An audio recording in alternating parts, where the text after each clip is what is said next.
All right. Do we have Pug in here? Where's Pug?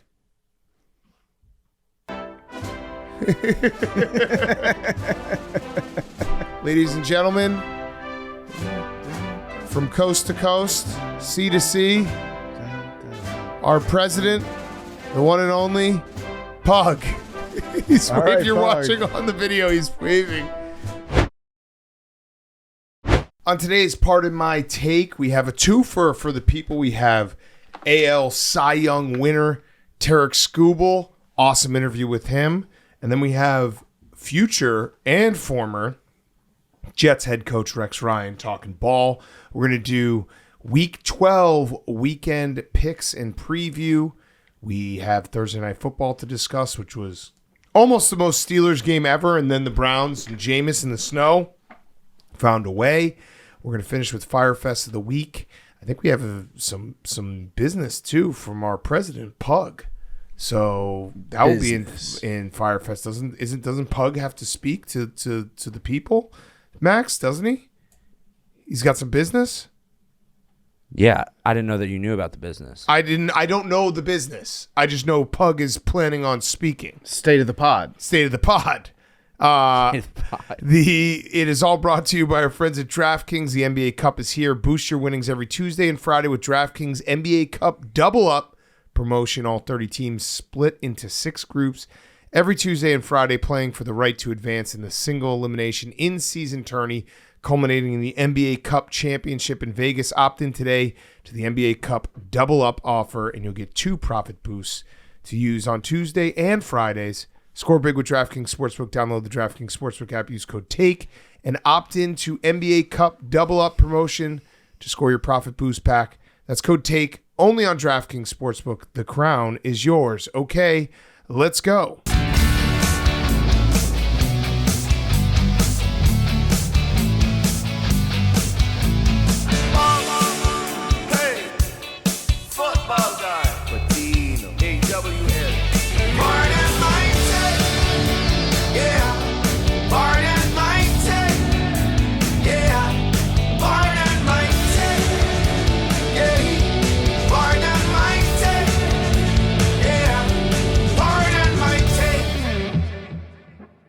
Welcome to Pardon My Take, presented by DraftKings. Score big with DraftKings Sportsbook. Download the DraftKings Sportsbook app. Use code TAKE and opt in to the NBA Cup Double Up promotion to score your profit boost pack. That's code TAKE only on DraftKings Sportsbook. The crown is yours. Today is Friday, November 22nd. And God damn it, PFT, I didn't know that my life was incomplete, but it is now complete because I got to watch Jameis Winston play football in the snow. The horse is preparing for battle, but victory comes from the Lord. Yes. Jameis Winston, November 21st, 2024. Horses don't really prepare for battle. Oh, horses do. Horses know. Oh, no. A good horse. Horses are like, what the fuck? Why the hell am I here? No, a good horse. I wish I was running in a race or just in a field somewhere. A good horse knows. Like, a good horse knows when it's going to race, right? Yeah, I don't know. Horses are like, fuck this, man. I don't want to get stabbed by something. No, I think if you have a horse that's got a dog in it, it knows. Yeah, so we got to watch Jameis play in the snow. It was for the fourth quarter, it was going to be the most Steelers shit possible. And by that, I mean, they looked like dog water for the entire first half. Their offense couldn't do anything. Then they get a touchdown. Then they get a fumble. Then they get another touchdown. You're like, holy shit. We just continuing the conversation of the Pittsburgh Steelers every single year where it's like, I think they're good, but I don't think they're good, but they're really good. I think they're really good still, but we saw this coming on Sunday night when we talked. We did the pod. We said Thursday night against the Browns, letdown. Now, by the time the week had actually rolled around, at that point, I flipped back on myself and thought maybe the Steelers can do it. But yeah, the classic letdown spot. This is the Browns Super Bowl. And also, shout out to the lake. Yeah. The lake came to play tonight. The snow was gorgeous. It was artistic out there. They're trying to take snow football away from you. They're trying to build a dome in Cleveland, and that's not going to look right at all. Seeing the Browns playing good weather, like indoor weather, in late November, December, maybe January, that's not going to look right to me. But, yeah, it was simultaneously like the most Pittsburgh shit ever and also the most Brown shit ever. Yeah. In that fourth quarter, Jameis with what appeared to be a back-breaking interception. I don't know if he could see the Pittsburgh defensive players. He was wearing white jerseys in whiteout conditions. He was making crazy throws, scrambling out of the pocket. His helmet was falling apart. And then at one point, he just kind of didn't see a defensive player like old school Jameis. Yeah. Hit him with a perfect pass. But it was a great game. It was a lot of fun to watch. Yeah, he was full Jameis with the scramble for the touchdown, then the interception, which we all saw coming because Jameis, when he throws an interception, he builds up the confidence to throw it. In that he will almost throw an interception on like a couple plays in a row, and then he'd be like, all right, now I'm ready. I'm just going to throw the interception now. He's like, all right, can I do this? Can I do this? Yeah, I'm going to throw the interception. I agree. The weather, they're trying to take this from us. This is what they're trying to take from us. The Kurt Warners of the world, the Pete Priscos of the world. Our good friend Pete Prisco decided to do the football in the elements sucks tweet. Then close his replies. Sad stuff from our guy Pete Prisco. We got to remember to bring that up next time. That game was awesome, and the winter and the snow was awesome. I'm gonna push back a little bit on the Steelers being really good. I don't know if they are. I think they're good. I think that the Steelers in a normal home game, as opposed to an away game in the snow, it's different. It's different. But explain this. Their offense looked like shit in the first half. There was no snow. They did look like shit in the first half. And I just don't know. Russell Wilson can do some things, but I also am just, I don't know. I don't know if I trust them in a big, and I know they can beat the Ravens because they always beat the Ravens, but. Well, Dan Orlovsky says that you can't beat the Ravens kicking only field goals. Yeah. Yeah. So I don't know if they can. Yeah, that's true. So I know mystery. I think what the root of my thinking that the Steelers are really good is the fact that they've had just terrible looking offenses the last couple of years. And we've all thought to ourselves with this defense and some of the pieces they have on offense, if they just get good quarterback play, they'll be an awesome team. And now for the most part, I don't think that Russell Wilson is a bad quarterback. I think he's probably average, maybe a little bit above average. And he loves throwing the ball to George Pickens, keeps him involved. He spreads the ball around. He uses the middle of the field sometimes, which is better than what you can say for the Steelers for the last 3-4 years. So I think what I'm in love with is the fact that they do have that average to sometimes good quarterback that they were missing. I'll make a deal with you here. I think I'm comfortable saying the Steelers are pretty good. Okay. Really feels, yeah, I think they're pretty good. I think they're pretty good. Can I talk you up to they're really pretty good? Really good plus. No, that would be. No, they're pretty good plus. Pretty good plus. Pretty good plus I could do. Pretty good plus? I can meet you at pretty good plus. What about really pretty good plus kind of? Sometimes. Yeah. If you add a sometimes, I'm okay with that. At home, post-renegade. Really pretty good plus sometimes. I don't think there's ever... Every now and then. I don't think there's ever been a coach who's better at coaching football, motivated, getting his players right, getting his team ready and holding them to the high standard of the standard, while also simultaneously being the biggest idiot when it comes to the end of half scenarios. And end of games. I mean, that was crazy. Mike Tomlin, the back and forth with the penalty. I don't know why you declined that penalty or accept that penalty. Sorry, he accepted it. Yeah, they went from 4th and 2 to 3rd and 7. The Browns declined it twice. Yeah, and then he accepted it. The Browns were clearly very hesitant to kick. Yeah, because their kicker stinks and missed a bunch of kicks last week, and it was bad weather. Put the pressure on them, have it be a 4th and 2, and then he accepted the penalty, so they get 3rd and 7, and then he takes a timeout that he had no reason to take, and then you're in a situation where a first down kind of just burns all the time. It was a debacle. I also didn't really understand 4th and 2, putting Justin Fields in the game to throw that was 3rd and 2 because they did end up punting, but it was a bad punt.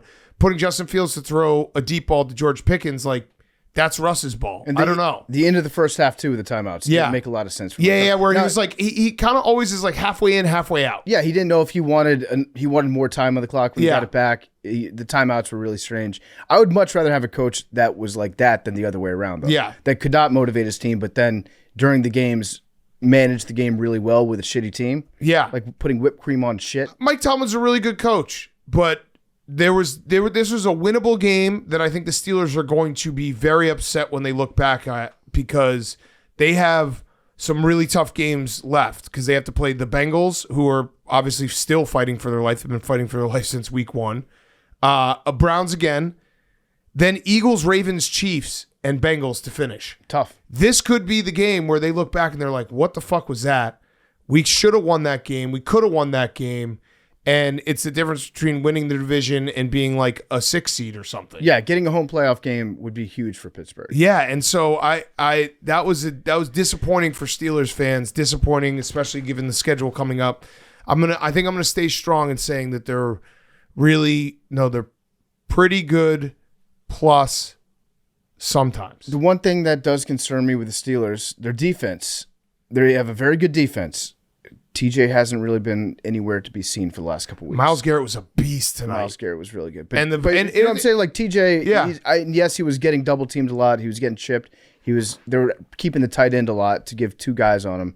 But still, I feel like TJ Watt hasn't been playing up to TJ Watt standards the last couple of weeks. Yeah. And credit to the Browns, because a team that quits, felt like the Browns had kind of quit, to have a game like that against your rival. That's still fun. Oh, yeah. In the snow. It's so memorable. Primetime, national audience, snow, Jameis. Bryce Underwood went to Michigan like an hour before kickoff. Yep. So Indiana's going to come into Columbus, and that's a scary proposition, just because Ohio State, if they win, everyone will be like, well, yeah, you're supposed to beat Indiana. And if they lose, like, holy shit, Ryan Day, everything's falling apart. It doesn't count. This is not counted under Ryan Day can win the big one if he wins. Yeah. But if he loses, then it's Ryan Day can't win the big one. Yeah. So it was good for the Browns to show some fight.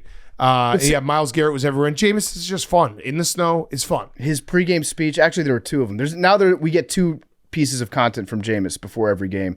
One of him talking to his team, one of him talking to a reporter. Yeah. And the one where he was talking to the reporter before the game, Kaylee Hartung, he started off super serious, laser, focused in. Then halfway through, something hit him. It looked like he took ecstasy. Yeah. And he just woke up and started smiling and laughing. I just love Jameis Winston. We need more Jameis. This was a good night for Browns fans. This was your Super Bowl. And if you don't win any other games for the rest of the year, guess what? This one you'll remember forever. And shout out all the shirtless, like, very fat Browns fans. Those guys rocked. It felt like there were 100 of them in the stands tonight. Those are like the true. Those are what we mean when we say football guys. Those are what we mean when we say, like, Rust Belt, Cleveland. Those guys were fucking awesome. Yeah. And there were so many. One guy had little stickers on his nipples, which I liked. Pasties? Keeping it classy for the kids. I like that. Kids are watching. But again, they're going to try to put more domes on stadiums. Yeah. And one day, Pete Prisco. we're not going to have snow football anymore. Everything's going to be sterile and indoors, and we'll look back, and all us old timers will say to the young kids, like, they used to play football outdoors in the snow. Yep. And then the kids will be like, oh, that's so old. You guys are so old. They'll think of that the same way that we think of, like, playing baseball at the Polo Grounds with like 500 feet to dead away center field. It's going to be a sad day. Kurt be very Warner's going to sad. be just spinning, smiling. Okay, let's kick it to ourselves. We got weekend preview. Then we have AL Cy Young winner Tarik Skubal, which was an awesome interview, and Rex Ryan, which also was awesome. He's going to be the Jets head coach again, I think. Let's kick it to ourselves. Okay, before we get to the weekend preview, Game Time football season is here, and we can't wait to get out to some games this fall with the help of Game Time, the official ticketing partner of Barstool Sports. You know how much we love Game Time now with their brand new Game Time Picks feature. They're making it even easier to get to a game. Game Time Picks filters out the fluff to show you only incredible deals on great seats, so you don't have to waste time searching through thousands of tickets. We're looking at tickets. Hank, what do you got? Pats at Dolphins. Probably a lot of New England people going down for the weather. Nice weather in Miami. You can get into the game for as cheap as $61. $61. And there's some lower level seats I'm looking at on the super deal that are $150. Okay, so hit that GT Picks deal for great seats. Just pull up your chosen event, turn on the GT Picks setting at the top of the screen, or browse the best local Game Time Picks deal near you on your Game Time app homepage. What are you waiting for? Hank, if maybe Hank's now, no, you got to be here Sunday. someone's going to buy those Patriots versus Dolphins tickets with Game Time Picks. Download the Game Time app today. Use code PMT to easily score great deals with the new Game Time Picks. What time is it? Game Time. We're also brought to you by ourselves at Pardon My Cheesesteak. It's football season. It's cheesesteak season. Go right now to Pardon My Cheesesteak. It brings you awesome cheesesteaks, loaded fries delivered right to your doorstep, and will be offering free delivery throughout the entire football season. So you can order classic cheesesteaks, Chipotle cheesesteaks, chicken cheesesteaks, buffalo chicken cheesesteaks, many, many more. You can order the popular Big Cat Combo. Get your cheesesteak of choice, fries, and a drink. Find a Pardon My Cheesesteak near you or order yours now at pardonmycheesesteak.com. Use code AWL for free delivery with Pardon My Cheesesteak. Okay, boys, week 12 in the NFL. We've got 6 buys. We've got, I'll say it, not the best slate. Yeah, but we say that on the weekends where we tend to have good games. Oh, of course. I expect there to be chaos, but on paper, I was struggling to figure out what TV is going to have sound on Sunday. So what's crazy is the Cowboys are going to have the A team for broadcasting. Right. Who do they play? They're playing the Commanders. Oh, yeah. So that should be sound. That should be sound. I mean, if we want to listen to Greg Olson, I was thinking Lions at Colts. So Lions at Colts is going to be interesting just to see how. I think that the Lions are just going to beat the fuck out of the Colts this week. Okay, well let's start with that game. Let's hop right into it. All right, so Lions at Colts. I have the lines. I wrote down the lines this time. All on DraftKings Sportsbook. Lions at Colts. Colts plus 7.5. Over unders 50.5. Bang. There we go. The Lions are the 3rd best team in DVOA history. I saw that. Of all time. I saw that. So they went back and I don't know how they do it on the computer. They just have the computer watch film for all the old teams. I don't know. I think Aaron Schatz just watches all the film. I think he just has like an AI scraper that goes back through the NFL Films library and just watches and tells you what to. But whatever it is, 3rd best in NFL history through 10 games. So there's still some season left. Mm-hmm. They're behind only the 2007 Patriots and the 1991 Redskins. That's where the lines. That's how good these lines have been offensively. Yeah, I actually think the Colts are going to be in this game. Okay, Hank, you want to? Why is that? I'm staying away. Listen, the Lions are the best team in the NFL. I'm not going to pretend that that's not the case. Alex Anzalone being out, where's the green dot? This is now their second obvious big time starter that's out with Aiden Hutchinson, been out for a while. I think Anthony Richardson, I was impressed with how he played against the Jets. Shane Steichen feels like maybe he's that time sitting down helped him. Shane Steichen having him run a little bit more. It's going to be a little bit harder when you have a dual threat quarterback and your green dot guy is out. I know that we're going to talk to Rex Ryan about the Lions, and he makes a really good point about how they get all their players involved and bought in.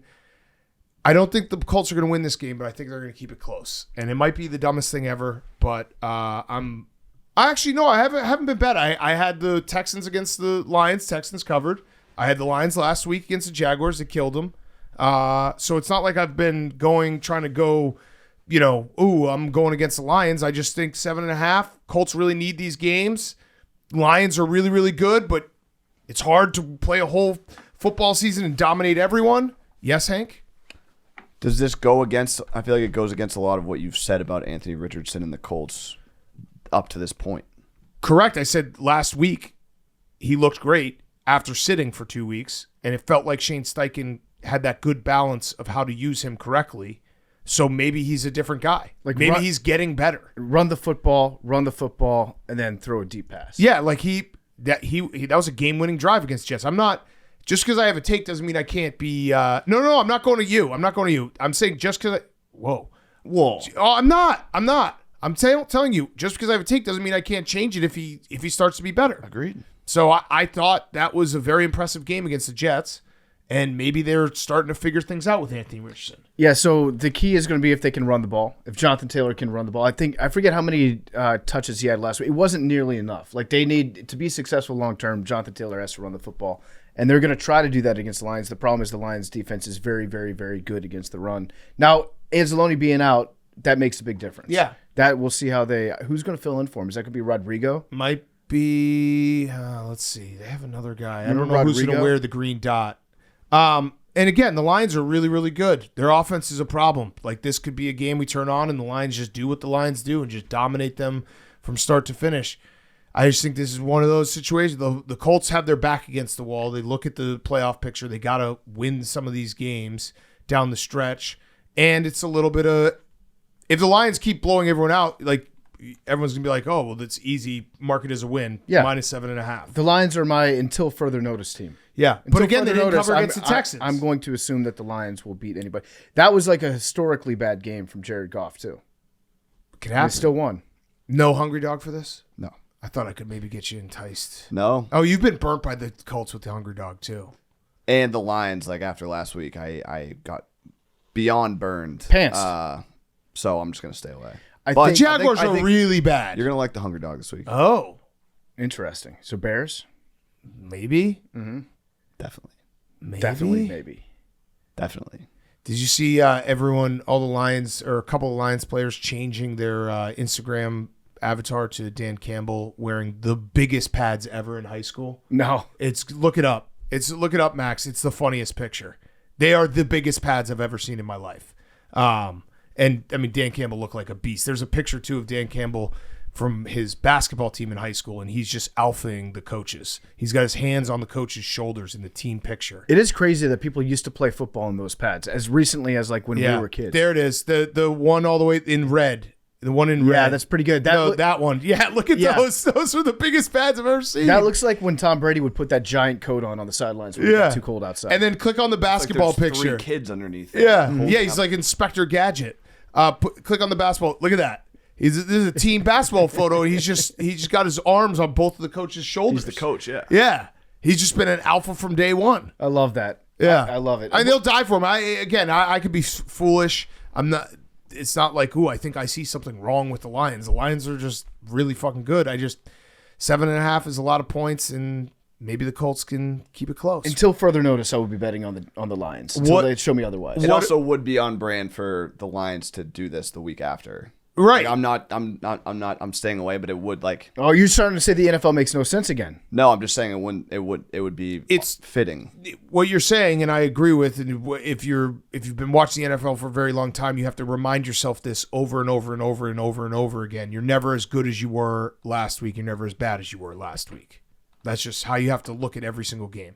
What are you gonna do for Colts tickets? So Colts tickets, what should we do? Biting maybe a Colts fan that can bite their own kneecap? What about a Colts fan who can show us the picture and the biggest pads they have? Old school, high school? Yeah, Okay. I want to see the biggest pads you can get. If you're an Indianapolis Colts fan, you want to go to the game, we got 2 tickets for you. Just tag Pardon My Meme on X.com, the everything app. It's all happening on X. Tag memes and one of the biggest shoulder pads. Get 2 tickets. Yeah, 2 tickets. Tag memes, and don't say anything about the Jets. Do not. Do you want to say what you said, Joel? No, I don't want to say that. Say it. I don't want to say that. All right, Hank, you say it. I said something very mean to memes earlier. Very mean. I just told memes like if you think that all the stories about the Jets have been humiliating, just wait. There's more. There's more. The walls are back. The walls, not from me, from the walls. The walls told me. Memes, you're wearing a Russian hat today? You look good. You look crazy. You look like you're in Fargo. You're gonna It was dumping outside. put a body in a wood chipper. Yeah, It's a part of my take hat. Yeah, we sell it. Oh yeah, Oh, wait. I like that. Let me see the flap. The blue one? Oh yeah. Oh, that's a cool one. Those are nice. Those are nice. That's a guy that you see and you think to Wait. yourself like, I might be in danger. That's why I feel so bad about threatening him. What you haven't shown the part of my take side. Oh, there we go. Oh, that is a cool hat. Good Is hat. it in the store still? Probably not. Okay, I want one of those. Yeah, so memes, the worst is yet to come. There's gonna be more stuff. The worst is yet The to walls tell me it's not me. Okay, next game. Vikings at Bears. Bears plus 3.5, over under 39.5. I'm very nervous about this game because Brian Flores feels like he's going to fuck shit up. The good news is he's been blitzing less Yeah, the well, last couple weeks. yeah, you can't keep up blitzing forever because you eventually got to get, a Eventually pass you run rush into- home with 4. Russia in the wintertime will catch up Yes. to you. Yes, exactly. But yeah, I'm nervous for this game. The only thing I'm hoping for is it is outdoor game. Sam Darnold. This is the 3rd game in a row road game for the Vikings. He's had a little bit of issues the last few weeks, so maybe the Bears defense keeps him in the game, but then Justin Jefferson also scares me. So this is a crazy stat. The Vikings have the best rush defense in the NFL. Mm-hmm. They're letting up 74.4 yards per game. That's the third best of all time. You know what the other two teams are? Mm-hmm. The 1994 Vikings and the 2007 Vikings. Oh, wow. It's just what the Vikings do once every 10 years. They're like just cicadas? They have an outstanding rush defense. Yeah. So I actually like DJ Moore this weekend, though, because their pass some might say, yes, their rush defense is very good. If you look at not necessarily like yards per carry, but in terms of yards per game, teams just like to throw the ball against the Vikings. So if their offenses are getting a higher percentage of their yards by passing the ball as opposed to rushing. So I feel like Caleb Williams continues to take that next step. Looks good. I like DJ Moore. It could be good. This could be good. Stay out of the dumps. I haven't been out of dumps. The Bears haven't really done anything super embarrassing this week. It's been a few weeks since we've had like a clean week like that. I do feel Thomas Brown makes me feel a little more confident because if this was a game with Shane Waldron, I'd be like, Caleb Williams is going to get sacked 15 times and it's going to look god-awful. But the fact that he was able to get the ball out fast and they scheme guys open quick, hopefully will help against the blitz. Yeah. So, hungry dog? Offensive line looking good? This is in the hungry dog. Oh, yeah. There's a lot of pressure. Pats are too. Spoiler. Oh, wow. So all right, well, big weekend. Let's do that game. Patriots at Dolphins. Dolphins minus 7.5, over under 46. Let me just, before you even start, Please. you talk about the 14-point and how it looks and how 14 points in some situations is more or less than depending on what the score is. Correct. This 7.5 feels so much more gettable than the Colts 7.5. Okay. Because you have to assume that the Lions would score like 35 points, and so you need to score 28 points. I'd agree with what you said. Yeah. 7.5 feels like a lot. But then reverse it. An ungettable 7.5 is actually the bet you want to make. Maybe. Because like am a sucker, a but 7.5 that you look at and you say, oh, that's easy, 7.5. That's bad. So is it Drake Mays' pinpoint accuracy that's making you so amped up about the Patriots this weekend? Because you guys haven't beat the Dolphins in Miami since Tom Brady. no, and that's a good. Usually with the Patriots, it's like all the trends reversing. The Dolphins have always been like the boogeyman, even when Brady was there and the Patriots are good. So this is the trend we can reverse in our favor. Got it. So you're the team that no one wants to play in that division. I think so. You're dangerous. Yeah, you're the spoiler. You want a stat that will help you? Please. So from Sports Info Solutions, on the season, the Patriots are fourth worst in success rate against 5 or more pass rushers. But since Drake May has taken over, they are the 12th best. So that's the blitz. And Miami, their defense is top 5 in success rate allowed when they bring the heat.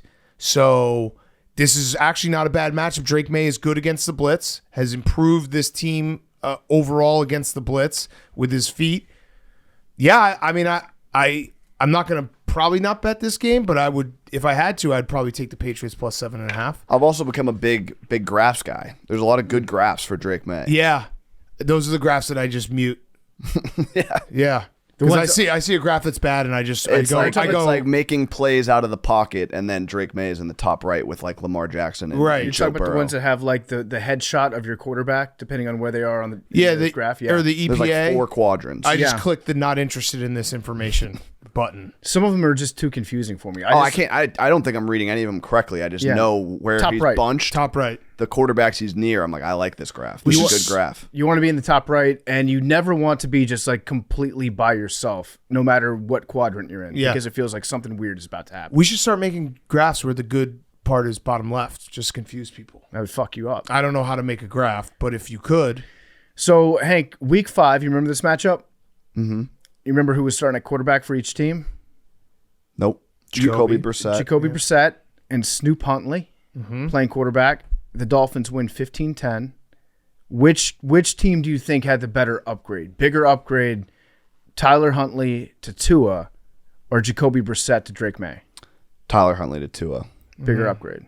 Jacoby was a fine quarterback, good guy. Fine guy. What was the stat you had the other day? It was like most passes without an interception or something. Lowest interception rate. There also was a Thursday night football game where you guys said, is Jacoby Brissett the guy? I'll never forget that. we started off the show.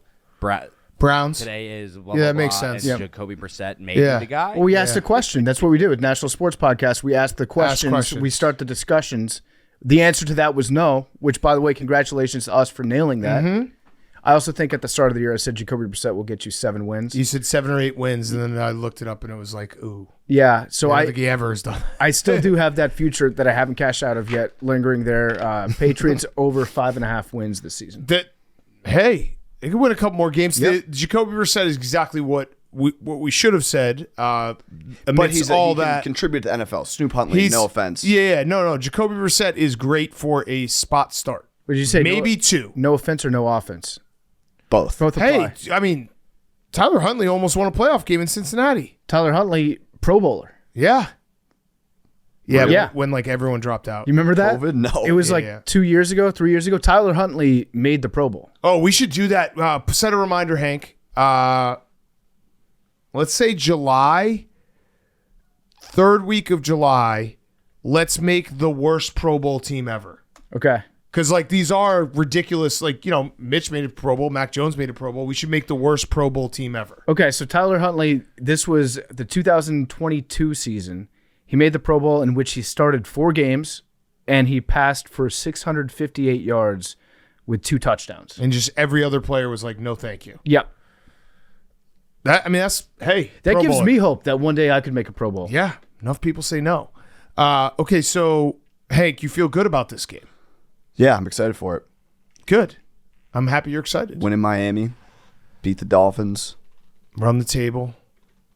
Yoffs. Maybe. The Dolphins need to win this game for our Thanksgiving's sake.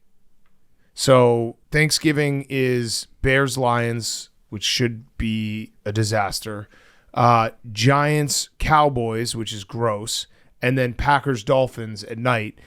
If the Dolphins are playing for something, that will be an interesting game. If the Dolphins are not, it's going to be like, damn it, what just happened? Yeah, I think they could. I think they could be playing for something. Well, yeah, they got to win this game. Yeah. Again, haven't won in Miami since Tom Brady. So it's a tall order. Big time order. All right. Next up, Cowboys at Commanders. Commanders minus 10.5, over under 45.5. PFT, you got to demolish them. Got to crush them. Anything less than a crushing is bad. Here's why I like it. Well, obviously the Cowboys have not been great recently. Their defense is bad.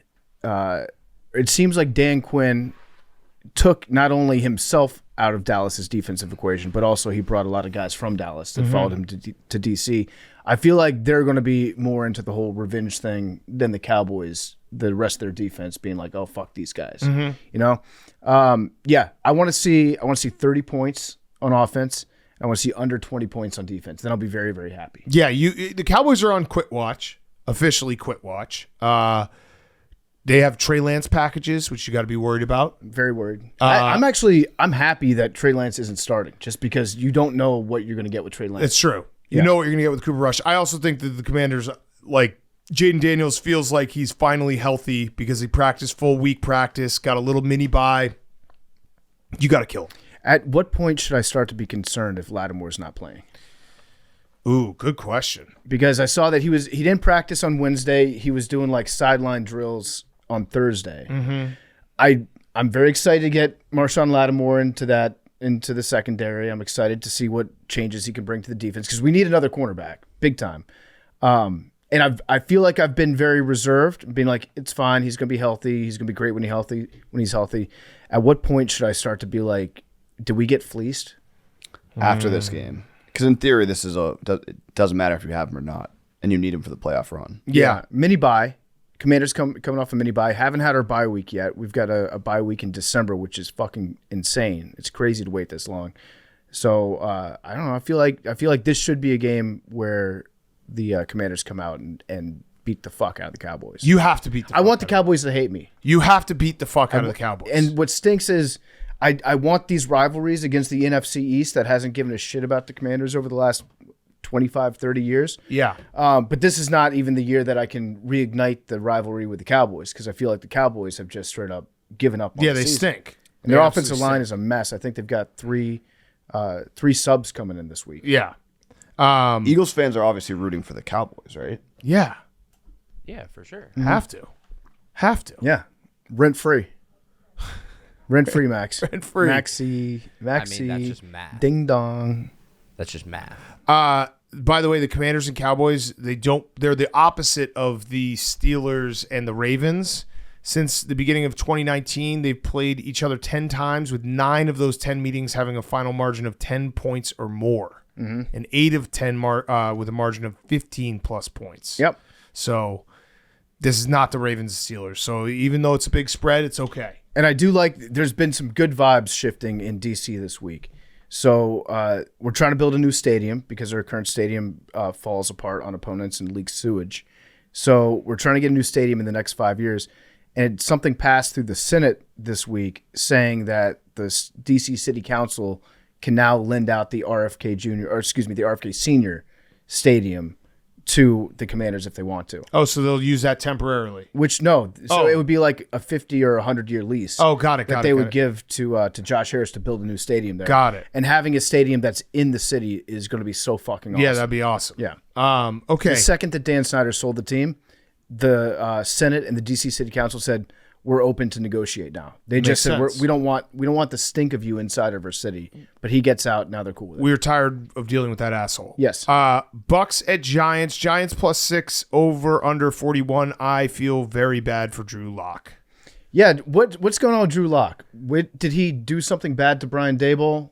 I don't know, but his press conference where he was like, yeah, they brought me in as QB2, and I guess I'm still QB2 doesn't make sense to me because the Daniel Jones sitting makes sense.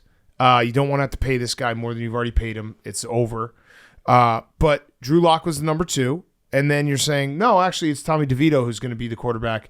And they were kind of like, it's just weird. I feel bad for Drew Lock. He looked really sad when he had his press conference or he was talking to the media.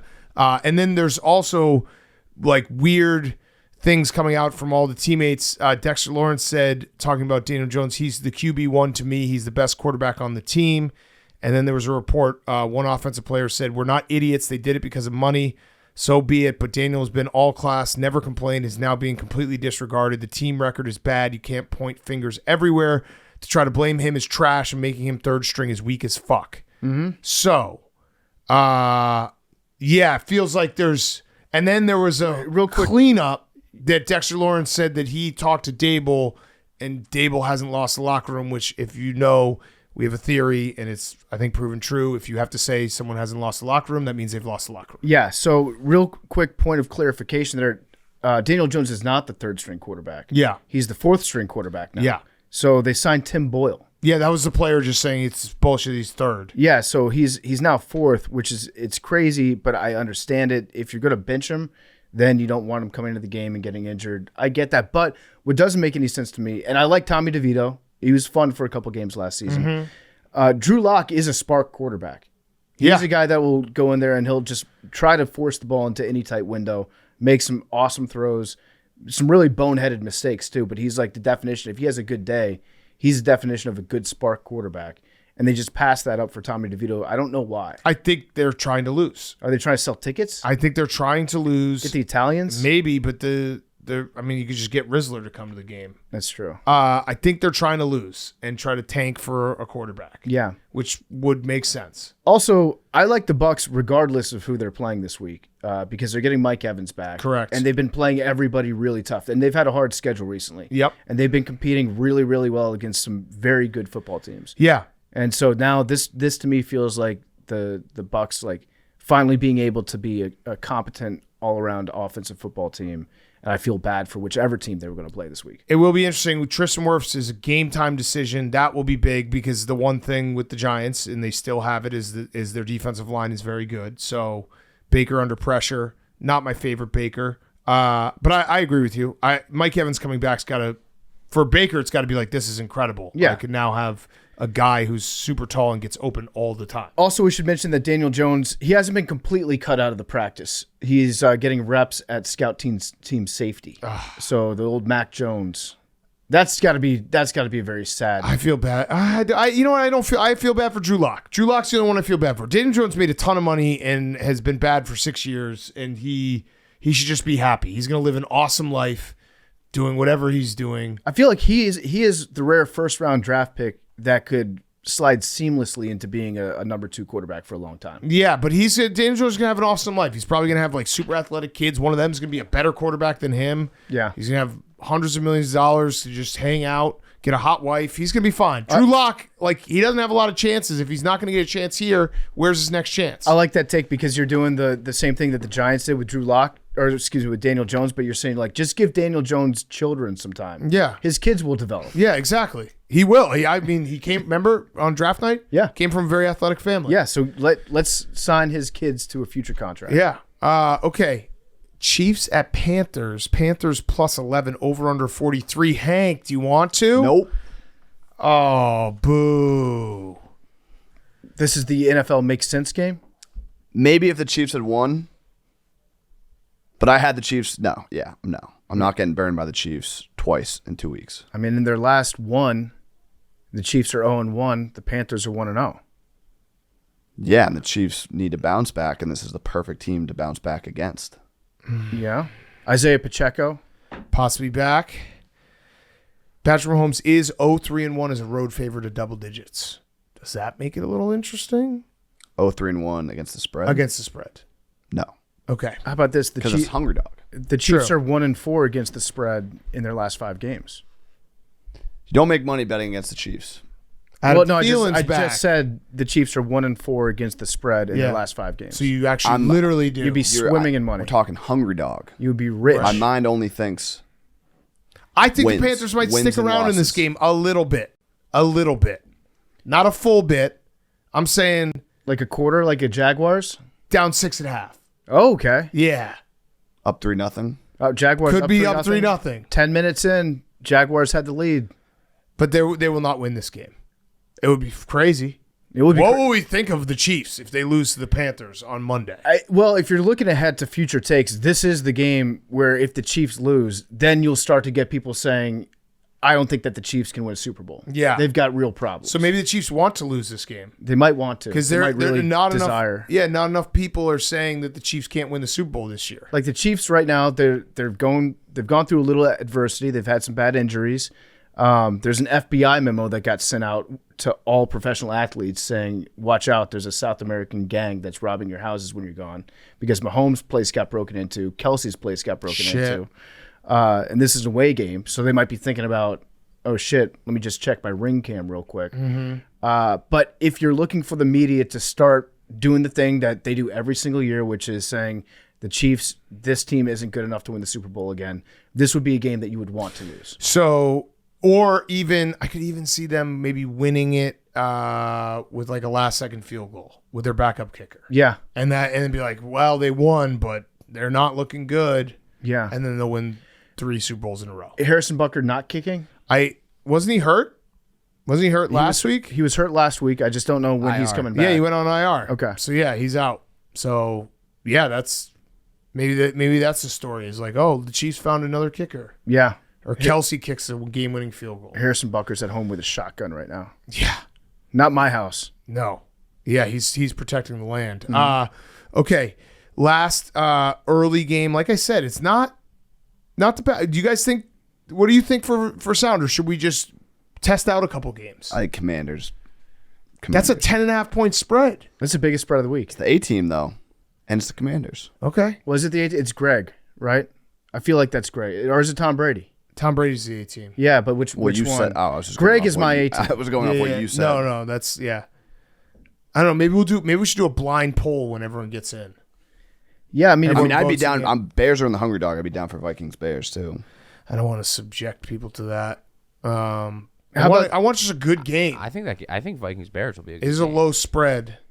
Yeah, I just want a good game on TV. Maybe we just play TV roulette, and it's like if this Yeah. game stinks, we're just going to change. or it. we just put the 4 box in the middle. Nah, I don't like the 4 you box. don't get the high definition. We'll start with one game, and then we'll set limitations. Like, hey, if there's not a touchdown in this game, we're changing it. You know what's so weird is to go back and watch games from like 2002, 2003 when HD was coming out. Villanova, Maryland's at 12. Oh, yeah, we can put that on sound. The HD back then is not HD No. at all. It looks like you're looking at a Magic Eye poster. It's fucked up. No, watching games back then when there was no yellow line too. Oh, how did we ever do it? Or there would.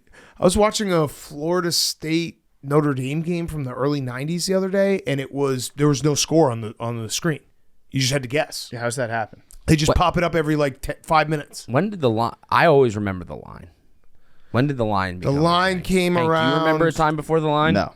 It's like probably late 90s. Early 2000s. I maybe? do remember the SD to HD switch, and like even just going, used to be so cool to be like, wow, let's switch to HD. Holy shit! Because Yeah. they had both channels. Yeah. So you could like blast it with the HD and the standard D and be like, oh my God, the HD is so much better. And you Yeah. could see it in real time. There were so many people that when they made that switch, you realized this face was not meant for HD. 1998 was the first yellow line. September 27th, 1998, Ravens at Bengals. That was 3. Yeah. So you don't remember the life before the yellow line? Yeah, my age 2 season, I guess.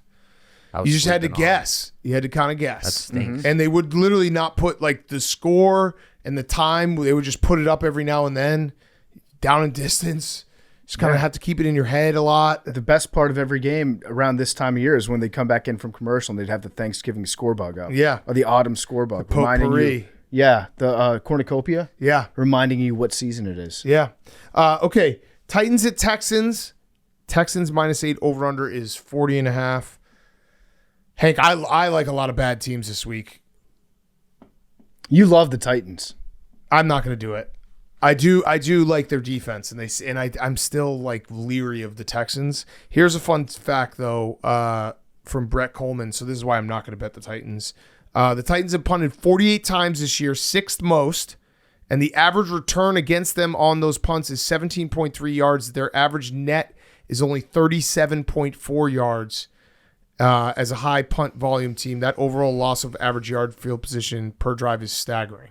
That's 37.4 net on every punt is insane Yeah, it's pretty crazy. for a team that punts that much. Did you guys see Danielle Hunter did a Euro step move? Yeah. That was so sick. How do you guard against they're doing Euro steps on the pass rush? Euro steps with spin moves put into it. So They're sick. traveling. Yeah. They never call it traveling anymore. So sick. The Titans, they are like one of the biggest bummer teams right now to watch. Will Levis had a very bummer quote. I think he was trying to make a joke about it, but he said that he feels good since coming back from the injury. He hasn't thrown as many chest passes in games since he's been back, so that means that his arm's doing better. Okay. Because Will Levis, the knock on him this year, he's thrown like the craziest interceptions. Doy-doys. The doy plays. But I don't think he's one of the top interception getters in the league, right? Like if you look at just the stats. But the ones that he makes they've got exclamation points I think on he them. might be pretty high up there. Let's see where he's at. Jordan Love is pretty high up there. Will Levis. Oh, no, no, you're he's right, good. you're He's got Where's he 8. He missed a couple games. He got 8. He's The leader is 71st. Geno Smith, Jordan Love, and Patrick Mahomes. No, that's reverse. I think I don't know why it's. He's like 5th. He has 8 and 7 games. The leader has 11 and 10 Yeah, he's games. tied for So it's like So his- interceptions per game. His rate's up there. Yeah. Okay. Yeah. But the ones that he does throw are way more memorable. Yeah. But yes, they leave an impact. He throws great interceptions. Yeah. To watch. Jordan Love has 11 and 8. So Yeah. that's for sure the Quite leader. something. Okay, afternoon games. They're not going to be wearing the Houston Oilers throwbacks. I don't are think they? so. Can you look that up, Max? That- That's actually very important. That will to make know. a difference if they wear the Oilers jerseys in Houston. I just think this might be the week that something crazy happens. And I've been saying that for college too. I'm probably so stupid. It's probably gonna be all favorites, and I'm gonna look like an idiot. I just think we're gonna have a couple weird outcomes this week, and be like, "Fuck, how did that happen?" Max, look up Titans uniforms because they have the rights to the uniforms, not the Texans. I feel like this would be provoking the city of Houston if they wear the Oilers uniforms here. I'm not seeing anything about it. Okay. I feel like it would be talked about if that were the case. Yep, it would be talked about. Yeah. Okay. Broncos Raiders. Broncos -6 over unders 41.5 or sorry 41. Did you guys see the power ranking of NFL animal teams who would win in a fight? It's pretty good. It's got to be the Lion, right? It had Grizzly Bear 1 for the Does Bears. Pat the Patriot get a musket? No, it's just animals. So I guess a human is an animal. We learned that Mount Rushmore season. It was Bears 1, Bengals 2, Lions 3, Jaguars 4, Panthers 5, Bronco, Wild Horse 6, Rams 7, and then Colts, Eagles, Falcons, and it's all the birds. And then Dolphin last. You got Dolphin last? I think that's... Dude, a Dolphin, it depends on if this is a home game or an away game. If it was a bird playing in the ocean, the Dolphin crushes him. I think the only thing I feel like a Ram would beat a Wild Horse, but maybe not. But I mean, a Bear would probably beat up a tie. I mean, just by size. Now, do we know that the Chicago Bears are grizzly bears? I don't know specifically what type of bear. It's black bear that's an issue. There's also none of these mascots are beating Lightning, so what? The Chargers? The Chargers. Like no animal could defeat Lightning. What about defeating a year? The 49ers. Mm-hmm. How many? I thought that was a Vikings would probably beat all of these, right? Minors, like children? No, like gold miners. No, it's the year. How many bears died in the year 1849? I'd imagine a lot. But how many people died? A lot. A lot. A lot of people. Yeah. I don't know. This is just kind of fun, I guess. and the Seahawk makes no, because there's no such thing as a Seahawk. Yeah. That should automatically be 14th. It's a figment bird. Yeah. Team is named after the prospectors. So, Hank's kind of right. Named after the prospectors who went out there in the 1849 gold rush. So those people, they probably got eaten by bears. Or they killed bears to eat. They did a big hunt. Yeah. Hey, where's Buffalo? Where's Buffalo Bills? I don't know. Yeah, I feel like a Buffalo might take out a bear. Yeah, I don't know.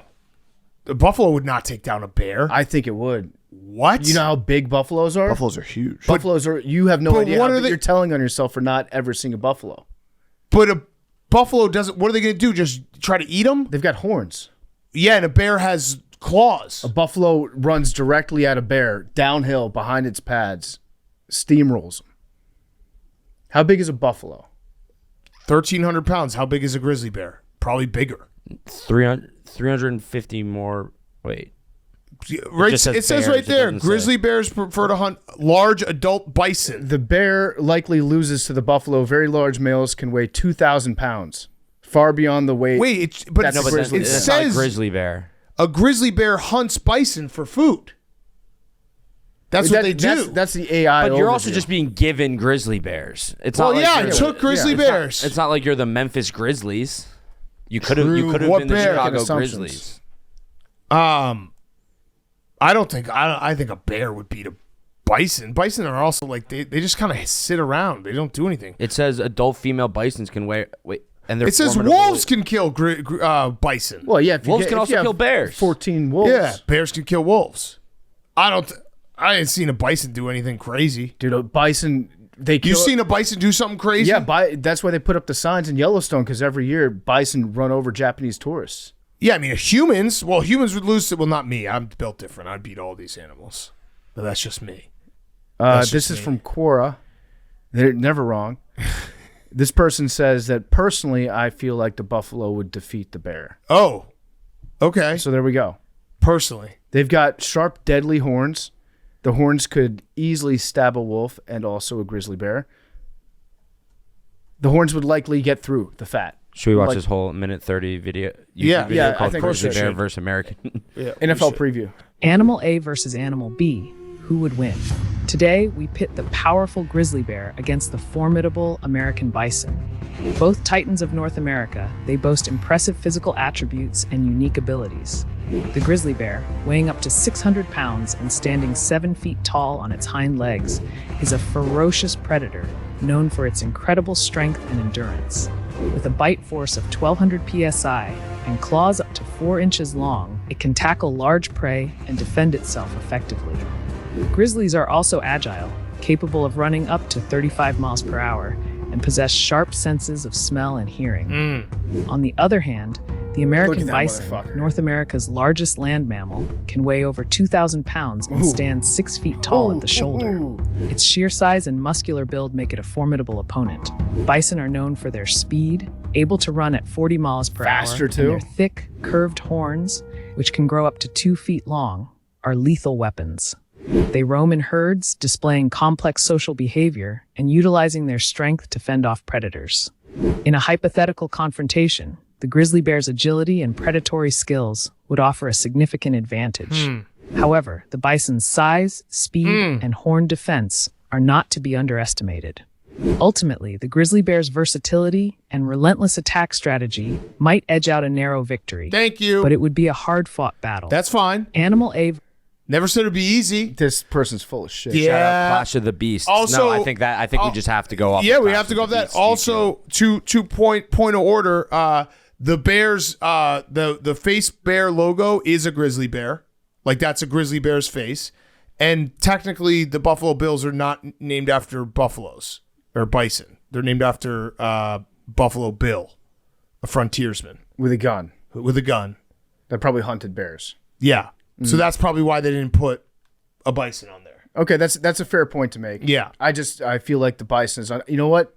I mean, that guy just told us he did a whole video of it. Well, how you got to respect the outcome. I've always said, good fight. It Nature was a makes very good no fight. sense, so I'm going to take the underdog. It was a good fight, hard fought fight. Probably got hurt along the way, but winner, grizzly bear. Fade the bear after the fight against the buffalo. That's fine. Yeah. Seahawk could come clean it up. Yep.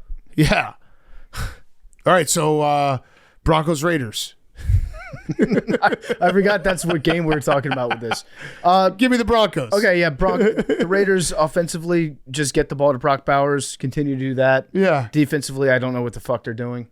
Yeah. The Broncos have the third best O-line. The Raiders have the 26th best pass rush. That feels like a bad matchup. And then on the other side, the Raiders have the 25th best offensive line, and the Broncos have the second best D-line. So that feels like a bad matchup. Yeah, shout out to the Raiders offense last week, by the way, because they kept it close. It was very close into the fourth quarter, and Miami never had to punt the entire time. Yeah. So, I mean, the Raiders are going to get their ass kicked. Yeah.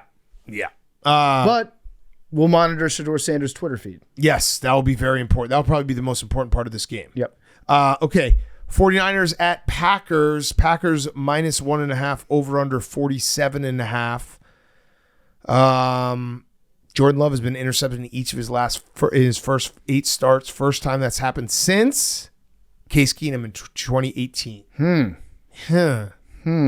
This is also the first time this season that the 49ers are underdogs, which is kind of crazy. Yeah. They were 6.5-point favorites last week, lost outright. Too much time on the clock for Geno Smith. Too much time on the clock for Geno Smith. Do you think this is a Robert Saleh revenge game, even though he left the 49ers willingly? Is he still an active member of the Packers coaching staff? He is. He actually was credited with installing one of the deep shots to Christian Watson against the Bears. So, yes, I do think that has something to do with it. Yeah. It seems like he's doing a pretty good job. But I also don't know how much of a revenge factor it is because the guy that they had take over for Salah when he left, was Ryan's right after him? I think it was Ryan's. Yeah, it was Ryan's first, then Steve Wilkes. Then when Steve Wilkes took over, the defense hasn't been as good. But yeah, what the hell? I'm going to count this as revenge. I'll throw this out there. There's been shared all over Packer Twitter. I've been tagged in it a bunch. It's one of those side by side 2010 Packers, 2024 Packers, and it's like similarities. Started the season at Philadelphia, regressing QB play in the first half after Aaron Rodgers or Jordan Love made their first playoff appearance. Goes down the list 6-3 at the bye week. Did not win the division. 6 seed. The current Packers are currently the 6 seed. Won Super Bowl exactly 14 years prior. So all the signs are saying the Packers are going to win the Super Bowl. Okay. I don't like those. Do we have signs. a moon stat about him? This is the time of year when you get the moon stats going. Yeah, I don't like those. Did you see Matt LaFleur's quote too about praising Rasheed Walker's performance? He said, "I don't want to pat you on the butt and get poop on my hands." That's good. Good quote. It's a good quote. Although Dan Campbell would do that. Yeah. Not afraid to poop get your on his hands dirty. Yeah, right. Do you see what Terrell Owens said about Debo? No. This is a great quote from Terrell Owens. And bear in mind, it's Terrell Owens. Literally, Terrell Owens T.O. said this.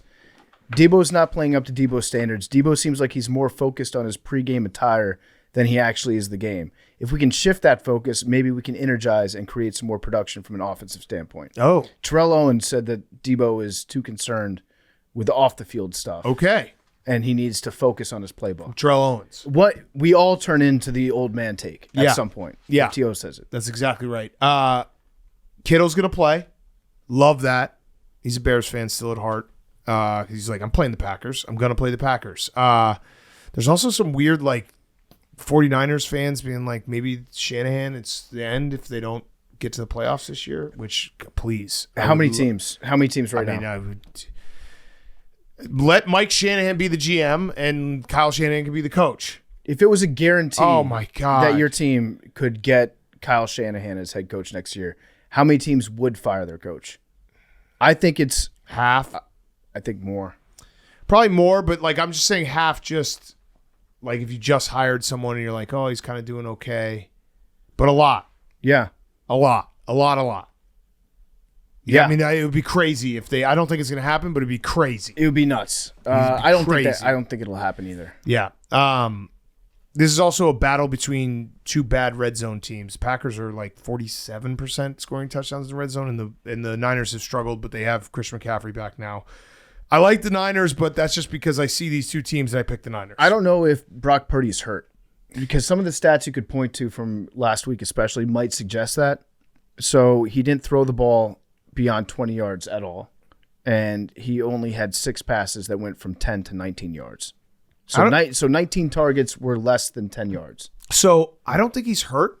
I think, one, obviously Kittle was out, and that helps a lot in the passing game. Is like another dude that you have to worry about. I also think Debo's taken a little step back without people maybe fully realizing. And then, Brandon Ayuk's not there. So it's not that Brock Purdy's hurt. It's that everyone else is a little worse.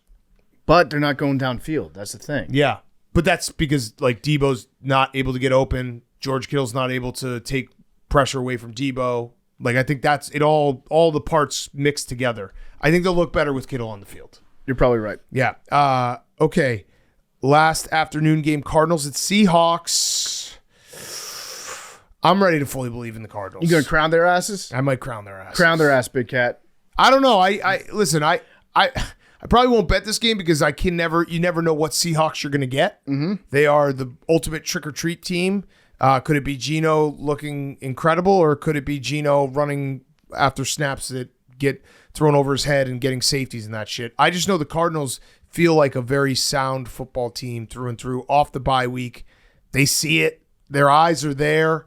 They have the NFC West if they could string together some more wins, especially in the division. They're undefeated in the division right now.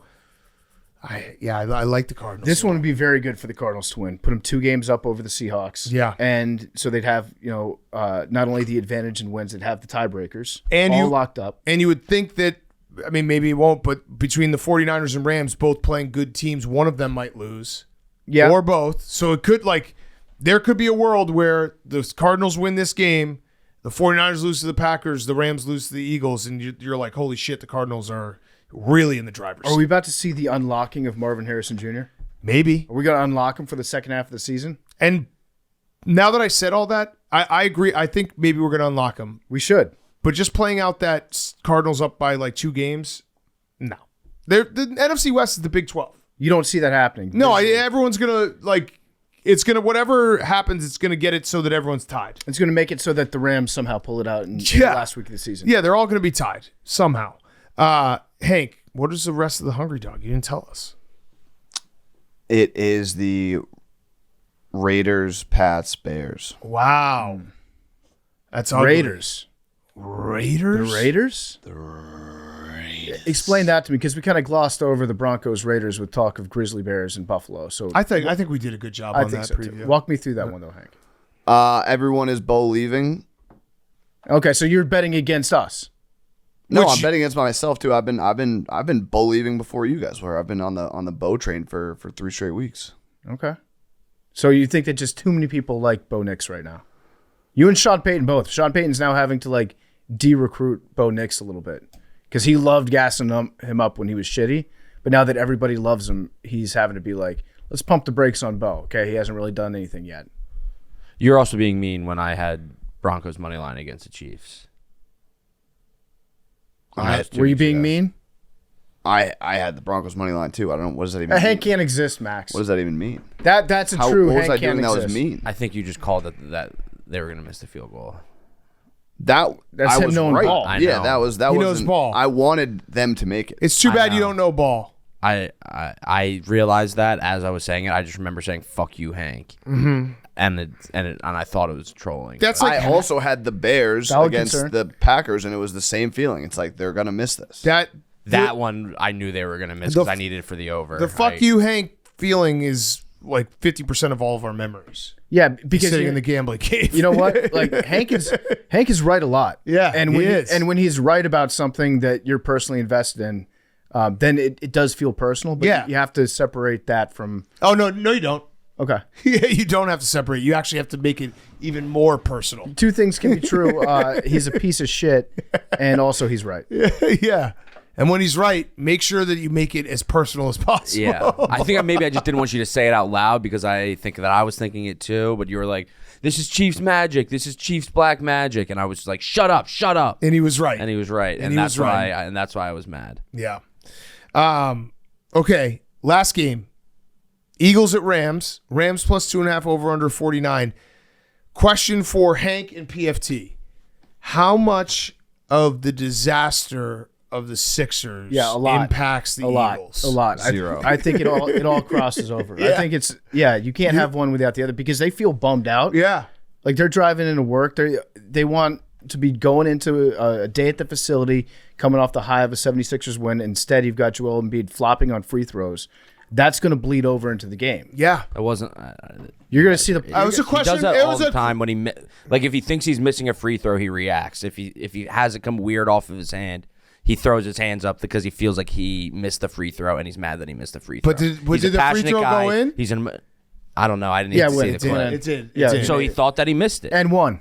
Yeah. He got He and thought- one on a free throw. so that's even worse. Oh, you've never shot a free throw and been like, oh, that's a miss, and it actually goes in. No, because when you're in the zone, you know it's That's good a the lie. second it leaves Nope. your hand. That's That also tells me that worse. he's he not just in the wasn't zone. correct. When Now, he someone actually had a says- good game last night. When someone says short and then it's a swish, that's the worst. Yeah, correct. I don't think it was a swish. Actually, I have no idea. I only saw the clip. I don't hit the think that rim. the Sixers affect the Eagles. I think if the Eagles lose this game, then the hate towards the Sixers is going to be amplified by 1,000. Like that, it's more that the Eagles, if they lose on Sunday, then it's bad news for the Sixers for the next week. Assess? That makes no sense because the Eagles are. No, that makes Philly fans that are gonna makes be perfect mad. But sense. Philly Yeah. fans, like the Eagles, look so good right now, and Right, so Philly they're not fans gonna- are so mad at the Sixers. The one good Exactly, thing so they they're have gonna be going even for madder. them is the Eagles right now. So Yeah, if the they're gonna Eagles yell at- lose, then they're going to take their frustration out. You At the can- kid they don't like. Yeah, No. to say they're going to come home smelling like gin, and they're going to throw shit at Tyrese Maxey.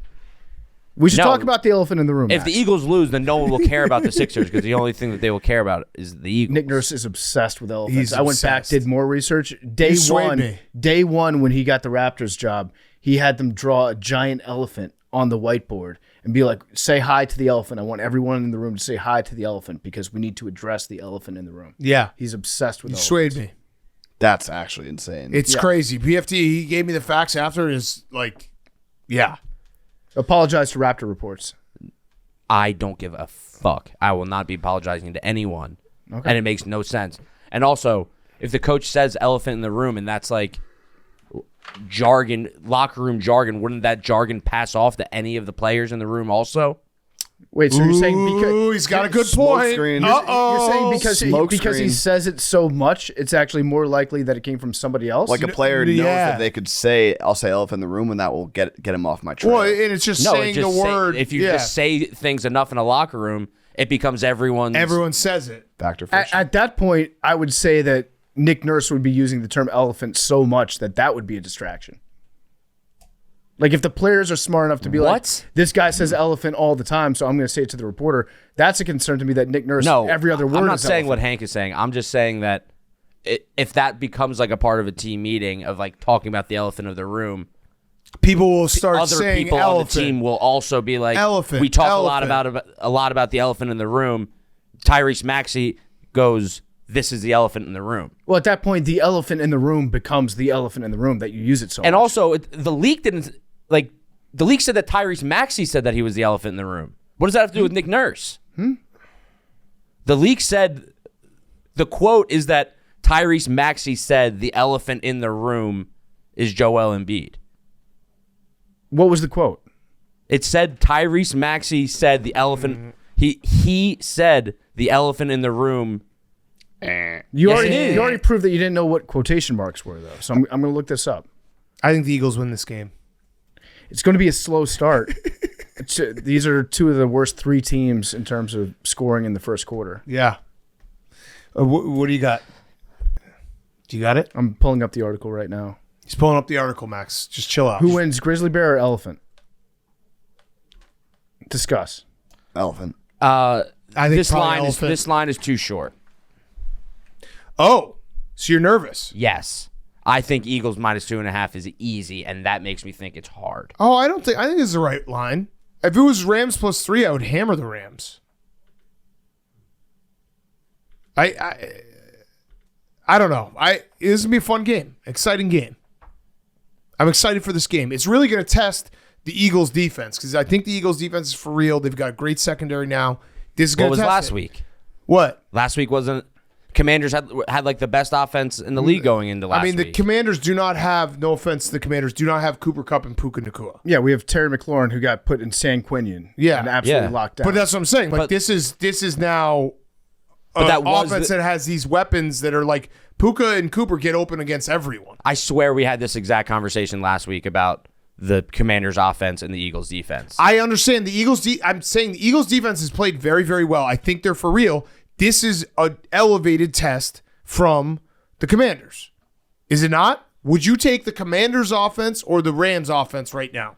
I would actually. I don't think it's that far as you think. With a healthy Jaden Daniels, I Yeah. think I would take the Commanders offense. If you look at it by the numbers, with a healthy Jaden, they're like historically good. Cooper Kupp and Puka Nacua are matchup problems beyond belief. I also agree with that. I think that you could say like the offense overall is better for the Commanders, but their weapons are on the outside are better for the Rams. I would take the Rams offense over the Commanders right now. It's no slight. I mean, I think the Rams offense is very good. It's not a slight. I'm telling you that I think they're very good. It feels like a slight. It's definitely not a slight. You guys have a very good receiver in Terry McLaurin. They have 2 very, very good receivers that get open against everyone. Yeah, receiver for receiver, I would agree with that. Yeah. But when you take Well, into Matthew account- Stafford's pretty damn good. I would take Jaden over Matthew Stafford. I looked up the quote. The quote, Max, surprisingly, you're incorrect about it. The quote from the source was, Tyrese loves big fella, but this is the elephant in the room. So the quote is Got not it. saying that Tyrese used the phrase elephant in the room. Whatever. I mean, it seems open and shut to me. Max, you said it before. We're having like 5 parallel conversations. You said it before that, the Eagles have looked really good, but they haven't played like the best offenses. When did I say that? When we went through it, and you were like the Giants and the whoever else they beat, the Browns. I said this today? No, like last week or 2 weeks ago. You're like, I'm excited to see. It was maybe before the Commanders game. Yeah, It's just before another test. The command, yeah. Yes, obviously everything's a test, but everything's Well, not a test everything's for everyone. Not everything's a test. I mean, But the every time you the play- Cowboys are not a test yeah, anymore. but I'm saying like every time you play a good game, I guess it's another test. But like, you could say that about like any big game. No, I wouldn't have said it going up against Cooper Rush. That's not a big game. Well, God, it's a rivalry game. Yeah, is this a big game? This, Yeah. It's a huge game. yeah, Must win? yes. No, Not a must win. Not a must win. Okay. no, must no, you said no, not a must must-win. win. Oh, it is a must win. No, a must win. You said no. You said it wasn't. No, And then your brain caught up with it. And you're like, I'm must-win. doing it again. Is that a comma or a quote? that's up to interpretation. Oh, okay. I like how you're doing that. Okay, so we have to figure out what you mean by that. But you're saying no, a must win. Correct. That is my statement. I minus 2.5 seems. I feel like I want to hammer the Eagles, but I won't because that. Oh, guess that's where what? I get Next into week's an going to be a issue. test too. Yeah, Ravens. Yeah. Yeah. That's kind of why I'm worried about this because I feel like we might be looking towards the Ravens. Yeah, the Eagles have not the easiest schedule. I mean, you have to play the Steelers as well. The And other then we games get the yeah. Panthers in between there, Panthers, and then yeah. we finish Cowboys Giants. Yeah. Okay. Both at home. Should we do our TD parlay with conviction? Mm-hmm. With conviction, boys. We won last week. That was huge. It felt good for the AWLs. It felt finally good to get a win there. Let's get a conviction pick from all the boys. I'm Hank. going Jonathan Taylor. Jonathan Taylor. I like that Didn't pick. score last week. It's only minus 105, so it's not gonna it's a solid pick. That's a good conviction pick. Isaiah Pacheco, minus Isaiah 165. Pacheco. Minus 165, you said? Yep. All right. Let's add Mike Evans coming back. Okay. Plus Double 155. Plus 155. Let's take a shot here. What do we got? Right now, that would be plus 700. Okay. Ooh. That's good. So we'll see where, With conviction. where it goes by game time. But right now, it would be plus 700. That's some good conviction. And you can bet it on DraftKings, the DraftKings Sportsbook. Every day is game day at DraftKings Sportsbook. Now through the end of the year, it's extra special. All customers will get a special daily promo every single day from profit boosts, odd boosts, no sweat bets, and more. There's something for everyone. Download the DraftKings Sportsbook app now. Use code TAKE. That's code TAKE. And take advantage of special daily promotions only on DraftKings. The crown is yours. Okay, boys, should we do our picks? What is the records? I'm still 500. Okay, I think we're all really I'm bad. in last. But I'm behind PFT by a game and a half, and I hate everything this weekend. Oh, So- I kind of do too, Max. I kind of hate everything as well. I'm at 12-10. Hank's 11-11. Big Cat 10-12. PFT 9-13. Max 7-14-1. I hate everything this weekend. Max is also up first. Max up first. Let's go, Maxie. I am going to go Bears plus 3.5 Okay. Bears plus 3.5. against the Vikings at home against the Vikings. Bears plus 3.5. Okay. PFT. I'm going to go the Detroit Lions minus 7.5 at the Colts. I will take the over 47.5 Cardinals and Seahawks. I will take the under 41 Bucs Giants. I like that pick. That's a good pick. Thanks. I kind of like the board this week. Oh, What do you think DeVito's going to do? Terrible. Nothing. We're going to get bad DeVito? 6 points.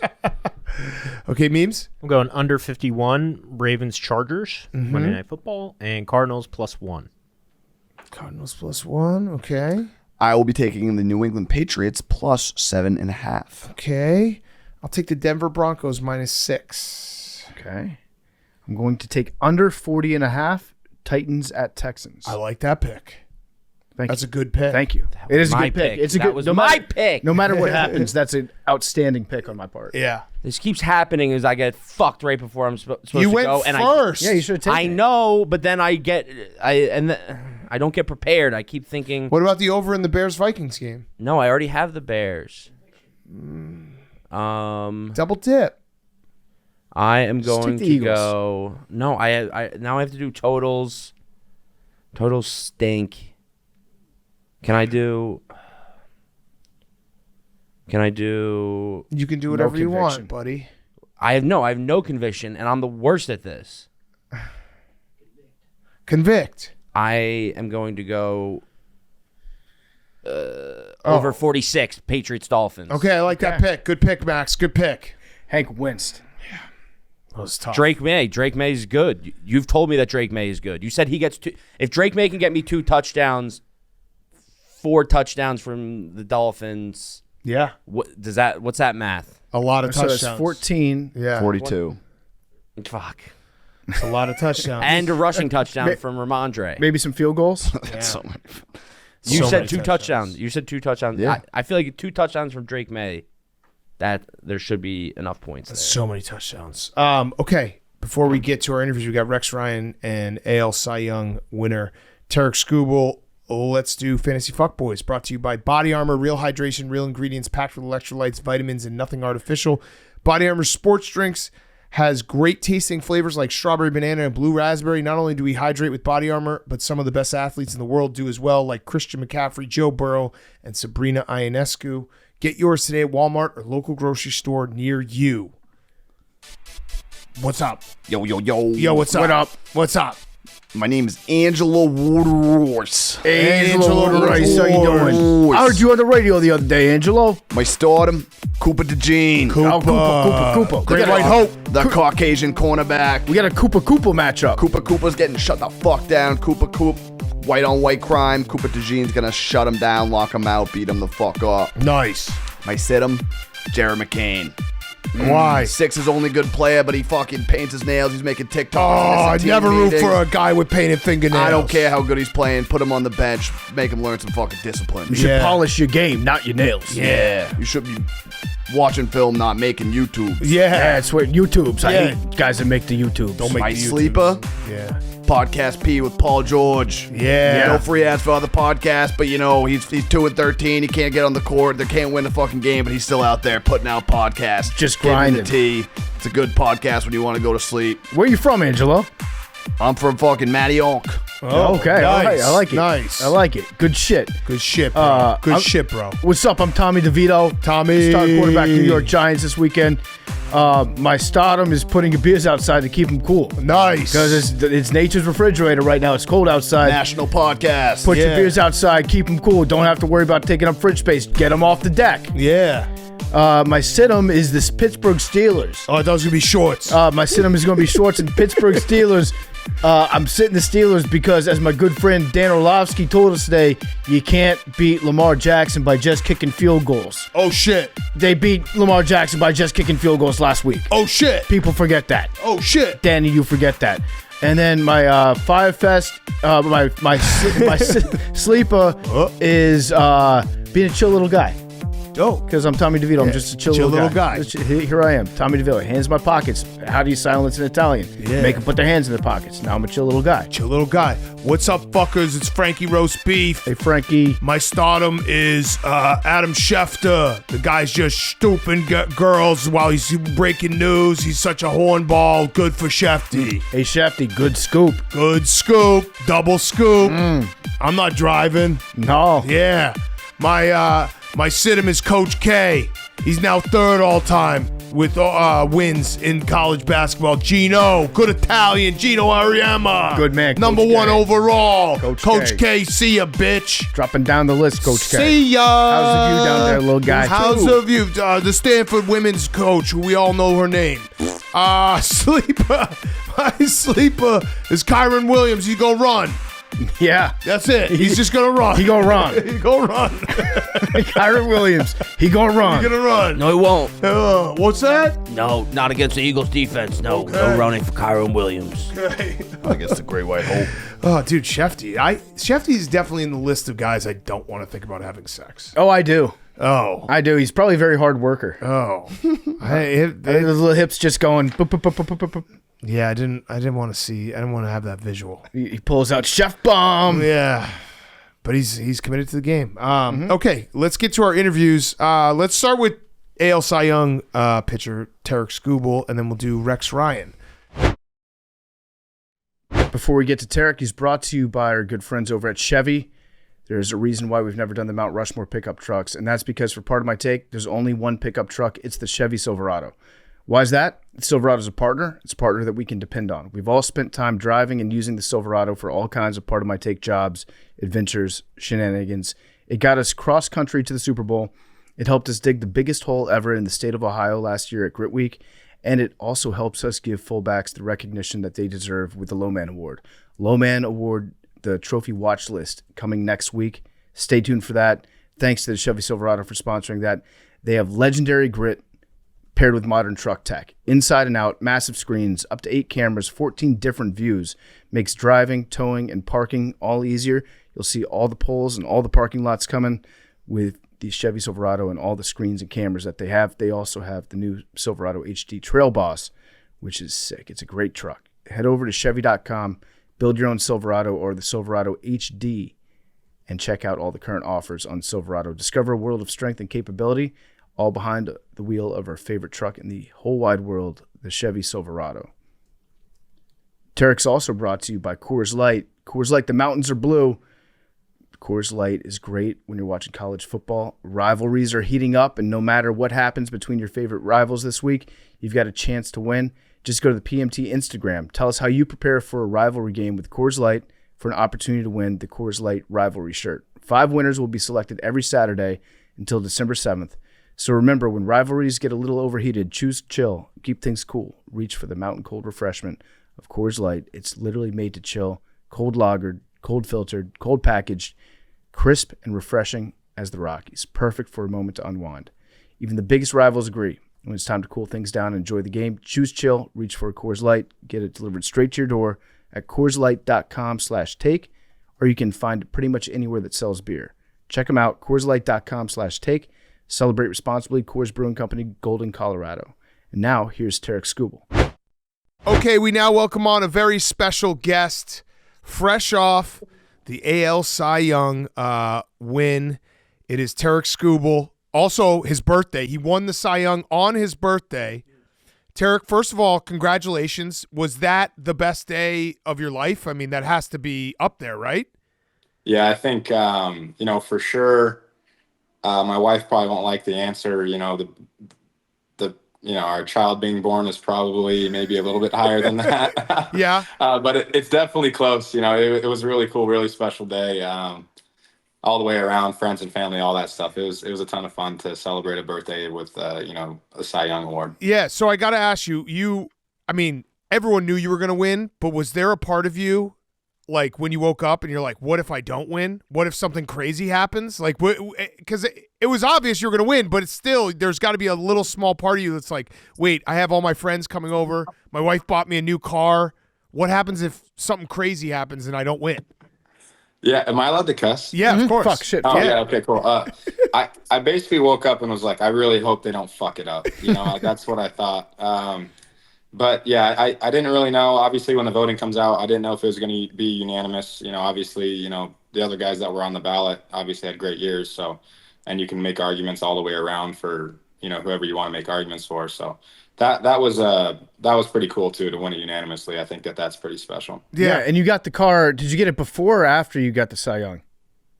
After. So I got the award. So, the backstory on that is my wife at the beginning of the year kind of jokingly said, you can get it, because I've always been wanting a new car for whatever reason. Every time I get a car, I just want another car. It's like that toxic thing that happens. Beginning of the year, I was all last off season, I was talking about getting a new car, and she goes, okay, if you win a Cy Young award this year, I'll buy you a new car. I said, all right, cool. So I've been giving her grief about it, like, hey, I'm going to win and you don't have a car for me.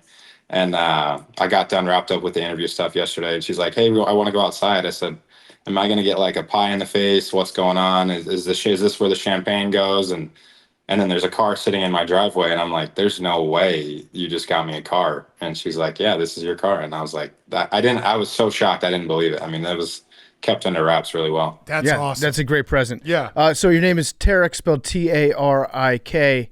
Are people surprised when they see you for the first time? Yeah. Yes. That's an easy yes. My name has been butchered my whole life. I stopped even caring how people pronounce it. You call me Tarik, it doesn't matter to me anymore. And I don't think that they expect to see me, I didn't realize this, though. Your name comes from Arabic, and it means strike. So I just learned that last week. I got asked the question, like, your name means strike in Arabic. I go,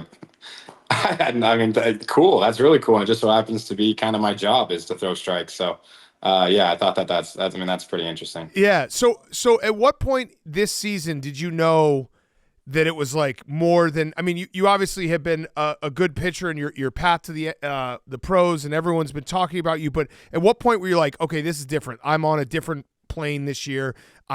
Every time I get on the bump, I'm going to just go 8 innings and 11 strikeouts and everything. What was there a moment that clicked that you're like, I got different stuff this year?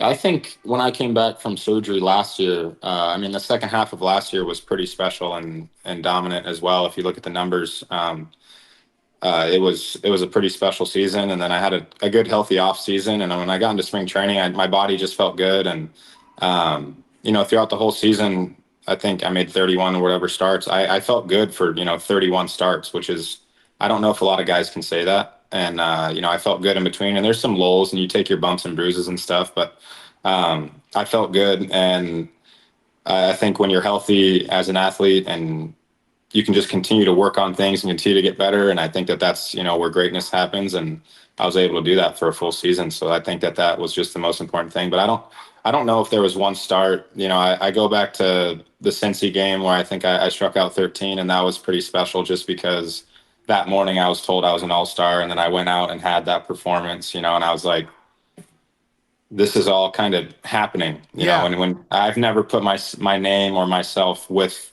all-stars or with, Cy Young guy. I just have never really associated myself with that. And then when that start happened, I'm like, holy shit, I am an all-star. And then, you start thinking of yourself like I am actually that much. Like I'm good. I'm very good at this game. And that confidence, was able to kind of ride with me the rest of the year. Yeah. 13 strikeouts has to feel so awesome. Just no one can touch you.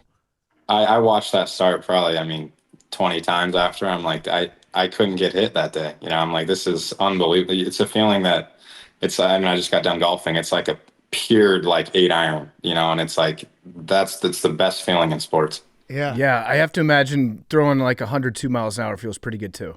Is that the fastest you've thrown? Yeah, that's the fastest. In game was I think it was 101.6 this year. I think was to it was to Reese Hoskins too, and he fouled it off. I'm like, dude, my hardest heaters are always fouled off. I'm like, why are you miss them? I'm throwing this as hard as I can for you to miss it, not to foul it off. But yeah, that was the hardest heater I've had. Are we still working on velocity? What's the peak? Once you hit 102, or are you like, yeah, I think I can dial it back. I can reach back a little harder and throw 103. Or are we happy with 102? I give it hell when it's 102. It's everything I got. There's nothing else in there. It's not like, oh, I'm saving 104 for next season. It's pretty much I'm throwing it as hard as I can. When my velocity spikes in games, it's because I'm actually just throwing the ball as hard as I can and not really worrying about where it's going as much. Yeah. So when you throw a turbo slider, when you throw the turbo slider, do you tell yourself in your head, you're like, this is going to be a turbo slider? Because that just sounds cool. You're like, all right, it's going to be a slider, but turbo. Yeah. Whenever the pitch comes through, I just think throw the shit out of this to this spot, and that's it. And then I throw it. That's really with every pitch. That I think it's a pretty simple approach when I'm on the mound. It's like fastball up and in, and I'm like, all right, throw the shit out of a fastball to this spot. Whether it goes there or not, it probably doesn't really ever go there. I think that's one of the biggest, people are like, oh, I'm a command guy, I hit spots. It's like, no, you really never do. It's 20% of the time you're hitting it. So I'm focused on the spot, but if it goes there, awesome. If it doesn't go there, at least I gave it everything I had. Do you think with the Cy Young, I think you had this before, but do you think with the Cy Young you're officially a hoss? And is that the pinnacle of pitching, to be a hoss? I consider it the pinnacle. Yeah, first off, to have the respect of you and Dave that day what was that in Cleveland? Yeah, we're like, this is the hoss stuff. This is what we're talking about, where you're screaming at people, and it's that energy of a guy who goes on the mound in the playoffs, who's a bigger dude, who's throwing hard, and it's even if his stuff isn't perfect that day, he's going to just hoss his way through it and just through pure strength and power win the game. That's hoss. Yeah, no, I first off, to have the respect of that, for that tweet to be formulated and sent out, I was like, holy shit, I made it. I'm like, it's like making Pitching Ninja for the first time. You're like, holy shit, I made it to this. So to get that was pretty cool. But yeah, I think that, the Haas thing is pretty, I think it's hilarious, one, but two, it's something that, as a pitcher, you want to take pride in, being in the biggest games or, big moments, when a team needs it and you just kind of show up and do your thing. I think there's a ton of pride to be had in that. Yeah, I forgot it. I tweeted Skubal's a hoss, and Dave tweeted Skubal's a hoss 3 seconds apart. Yeah. It was a minute apart. Yeah. I walked in the clubhouse after the game, and I think we had just came back in game 2 or whatever, and I think we hit a homer off Clase, which never happens. He doesn't give up any runs. And we win, and I check my phone, and our PR guy comes over with his phone and has the tweets set up from YouTube, and I was like, holy fuck, that's really cool. Yeah. That's how you know you're shoving. Yeah. You out there, you're like, this hoss is going to shove. No, but it's really we've been playing baseball for a very long time. there are certain guys that like you can never actually be a hoss. Like Jacob deGrom is incredible. I don't think he has. He's like a little too skinny for hoss. You know what I mean? Like it's a John Lester. You gotta be a little fat. Not fat, but like there's something about it's like the power behind it. Yeah, wide shoulders. Okay. Yeah, the power behind it where you're like, I trust this. Like Madison Bumgarner, hoss. John Lester, hoss. You know what I mean? Like these guys are like they just go up there and they're like, I'm gonna throw 150 pitches if I have to and win this game. Do you have to be left-handed to be a hoss, or are there right-handed hosses? No, there's right-handed way. hosses too. Way, you can go either way. But lefty does make it kind of cool, just because it's Okay. it's a cooler thing. To be a hoss as a batter, you have to be fat. As a pitcher, you just have to be big. You have to be, broad shoulders, big frame. But if we're gonna call a batter a hoss, he's got to be probably 260. Yeah, it's the pinnacle though.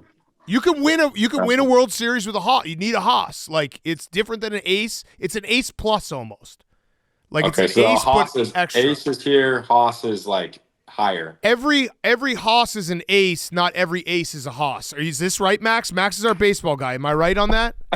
Yeah, you guys are just contradicting the things that we've said in the past. What do you mean? Fine. That's fine. Oh, I'm talking about hosses for pitchers. Oh, you're talking about the Mount Rushmore. Well, yeah, oh, yeah, because Mount Rushmore. He's crying That's because- different. yeah. That's different. You're Would not you- allowed to cry about Mount Max, Rushmore, Max. Am I right though that every hoss is an ace, but not every ace is a hoss?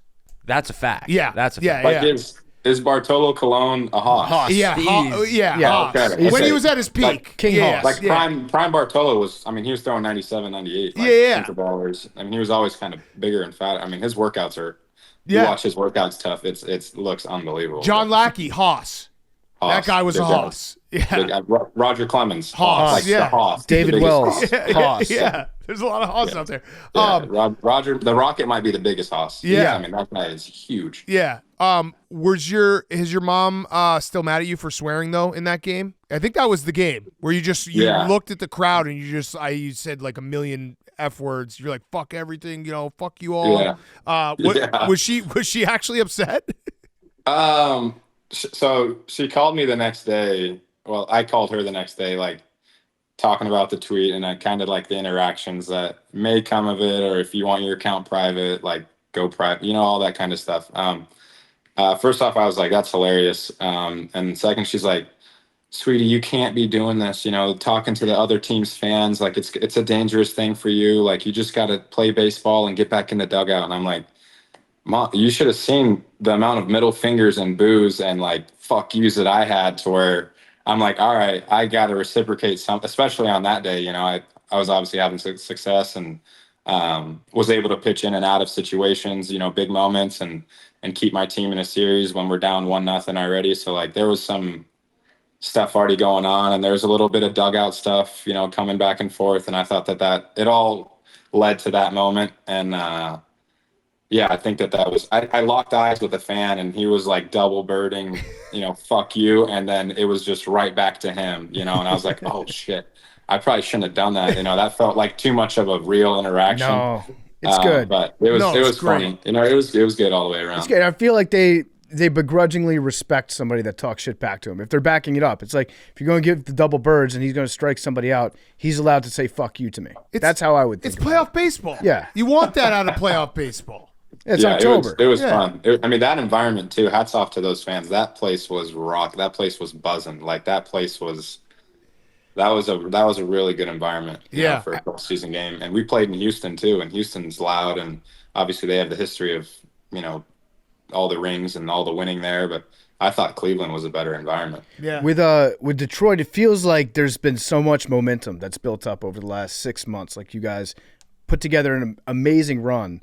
And you have to feel like, shit, this kind of sucks that we don't get to play baseball with each other anymore after the season's over. But there's got to be just an insane amount of tightness on that team, and you've got to be pretty pumped about next year. So what does that feel like going into next year that's going to be different from what you were able to do this year?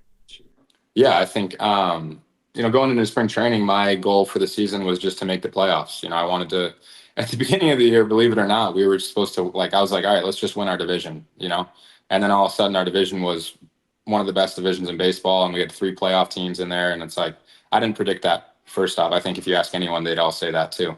But then, I wanted to play in the playoffs, and then you kind of see that we were sellers at the deadline, got rid of guys.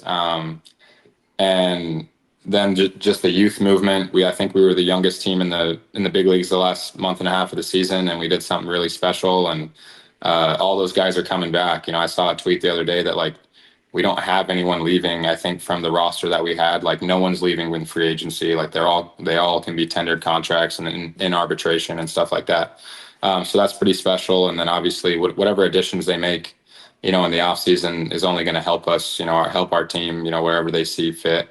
And but I'm excited, to get back to spring training with the boys and do it all over again. It was weird though, we got eliminated and, I think in the moment it sucks, obviously, I give up a grand slam and I can like sit and pout about it or whatever, but our team was like, all right, cool. Like we're going to be fucking back next year. There was no like pouting. It was like, all right, we're good. Hey, we lost today, but we'll be back next year. There was no like doubt or like, guys weren't like upset. It was just like, hey, we're going to be back. There's no panic. And I'm like, I thought that was really cool just to see our guys right after, a big moment and the media is shoving cameras in your face and wants to get the emotional reaction. And I think it was pretty unanimous from our whole team. Look at that word I just used. There we go. But, I think our whole team was kind of like, no, we'll be back. There's no sweat in this. It was a hell of a run, but we're ready to do it again next year. So I thought that was really cool. So do you want to use this time right now to announce your new contract? There isn't one. Real question off that, because I know, does it feel good at least seeing every single tweet about you? Like it's like, the Tigers account or ESPN or like MLB tweets like Tarik Skubal, AL Cy Young, every single response is like, pay him everything. It's just everything.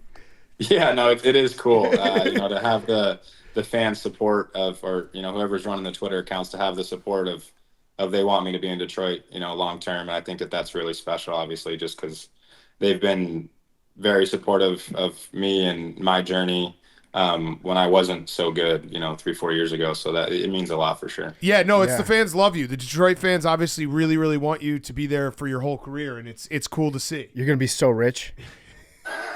So rich. I hope you guys are right. No, I am right. You're gonna be a rich motherfucker. Listen, we took a shit in your agent's office a few years ago. Oh, really? Mm-hmm. Yeah. We went to Scott. We interviewed Scott Boras. Yeah. And in Newport? Yeah, we took a shit in his office. Yeah, I stayed in there for awesome. too long. It was kind of embarrassing. It was. I was late for the interview. No, we didn't upper deck. Not spray. No, it was both of us at the same time. Yeah, I was sitting on his lap. Yeah. Oh, back to back. Yeah, it was going. It was going through my legs. No, we went. Make sure you pee first. So that way, I got you. No, that's awesome. He give you the whole tour of everything? Yeah, he did. It's that place is really cool. It is cool. It's also very intimidating. He's an intimidating guy. I'm happy we don't have to negotiate against him. I do have to say, speaking of the fans, I got to at least shout out our guy Detroit John, who has the Twitter handle Skubal is God. He's the one who handed me the envelope with the bet Tarik Skubal to win the Cy Young. He said to me, because I ended up giving him a little money because like, hey, I won $30K off it. I'm gonna rip you off a little. He told me you should have put more money on it. I know. I probably didn't have it in my account at the time. He said, if you ever have Skubal on the pod, can you please just tell him I exist? I would do anything for him, including death, if that was needed. So you got one guy who will die for you. Who will die for me? Yeah, that's more than zero. So that's awesome. Yeah, Skubal is God on Twitter. He will die for you. Detroit John. I might throw him a follow. I gotta. What's his tag? Or what's his, Skubal is God. Well, that's literally his at. Yeah, that's his at.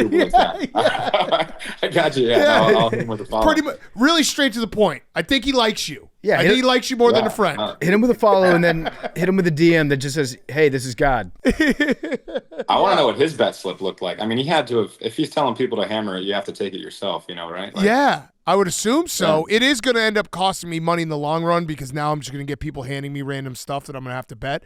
But that guy's Detroit John is a legend forever in my eyes because that was a cool You're already net positive, so it's house money. Yeah, you exactly. just need another one to hit. Yeah, exactly. This is it's like angel investing. A little bit of money here, and then you just need one guy to hit it, and you make more money. And yeah.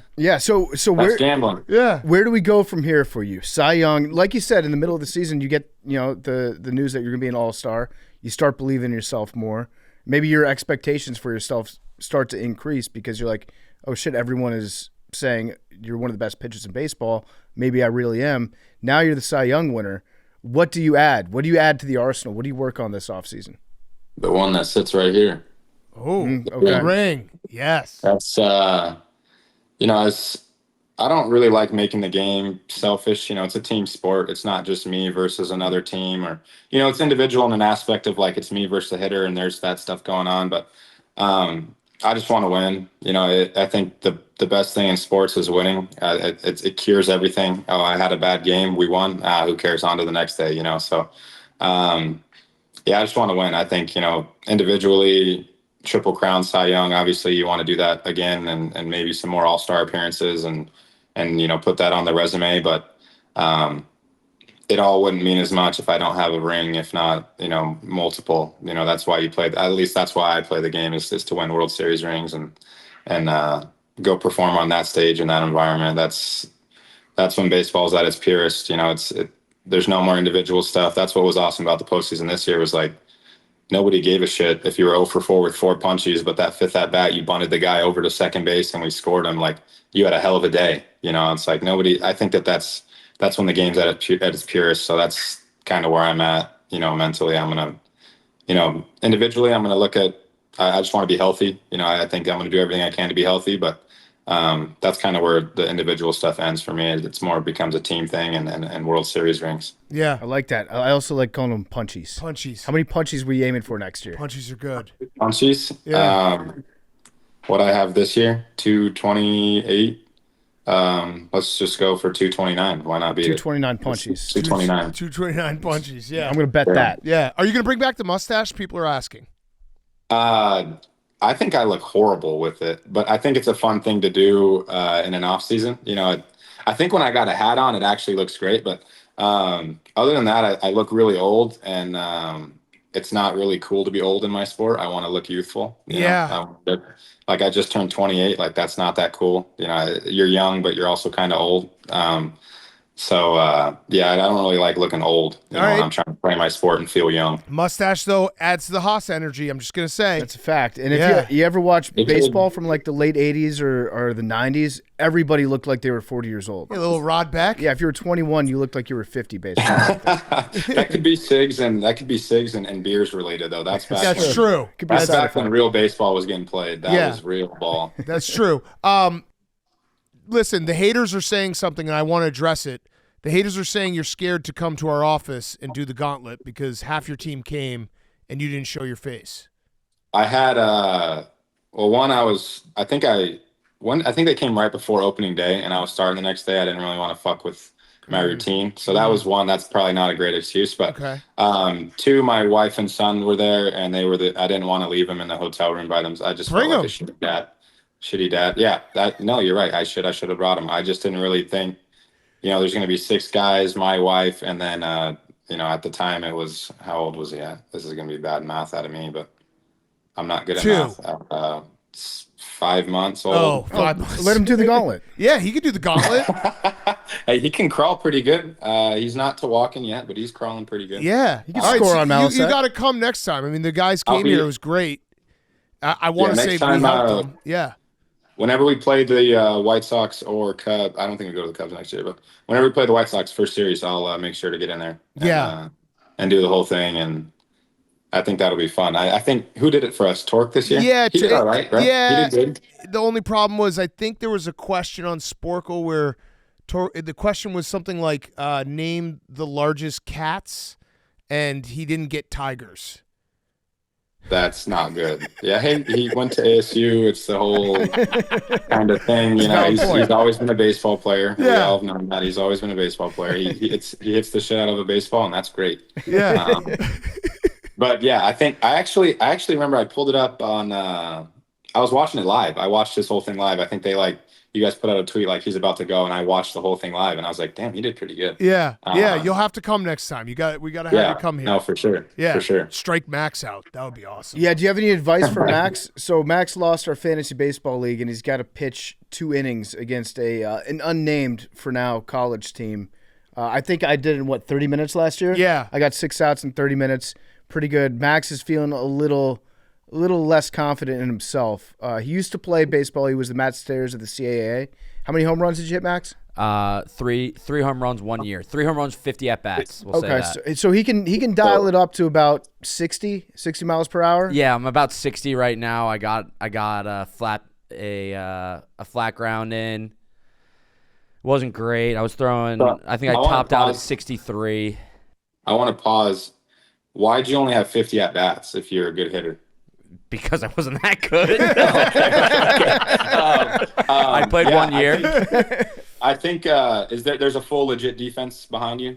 Somewhat legit. So the college team is going to have the infielders, and then I'm going to be catching big cats in the outfield. We're going to have 4 outfielders, though. Yeah, four outfielders. But it's it's Barstool It's Jersey Sports Jerry. and It's Brandon. Yeah, it's not going to be great. It's probably equivalent to 2.5 outfielders. Yeah, like real outfilders. yeah. I'm like 3/4 of an outfielder. Hank's like 3/4 of an outfielder. Brandon and Jerry And are like both a half. when runners get on, like it's a situation stuff. Like they can turn double plays and yeah, shit. they can steal. Yeah. They're bulks. Double play would be huge. I didn't even think about that. My advice would be to throw it very slow. The slower, the better. Like you're trying to gain velocity. I think once you get to like 65, 70 miles an hour, that's when guys are going to start unleashing on it. Like because it flattens out a little bit. It's less loop. So my advice would be to hone in a really slow pitch over the zone, and I think that you will do really well. That's good. Good advice. Yeah. Yeah, I think that's when position guys get in there, and you can kind of see they get a little amped up, and they start letting it rip because they want to. There's velo guns everywhere in the stadium, and they want to start lighting it up. Or just like, oh yeah, I can throw 74. It's like, yeah, you're gonna throw 74, and it's gonna get 110 out, and it's way gone. So if you want to get outs. The guys that I think are really good are guys that throw it over the zone. And with baseballs too, like the slower this is going to sound like nerdy, but the slower you throw it, there's more times for like seam effects to happen. And like your ball will cut and sink and it'll be a little awkward to hit. So I think if you can like dial in a 45-mile-an-hour fastball and like throw it on the 2 seams, don't throw it on the 4 seams, throw it on the 2 seams, it'll cut for you and do some cool sinking stuff. And yeah, I wasn't planning on throwing 4 seams at all. Like that was really good advice. I know. I actually was when I was doing my warm up. I called it a sinker. It's really not, but like I was just throwing turbo sinker fastballs, just with both of my 2 fingers on the 1 seam. I don't know what seam you're talking. I don't know. I don't have a baseball, and I probably sound dumb. Listen, and I'm not saying it correctly. This is Cy Young winner right now. I know, but we're just talking. Yeah, we're talking ball right now. Fuck! I wish I had a ball. Actually, I got one over here.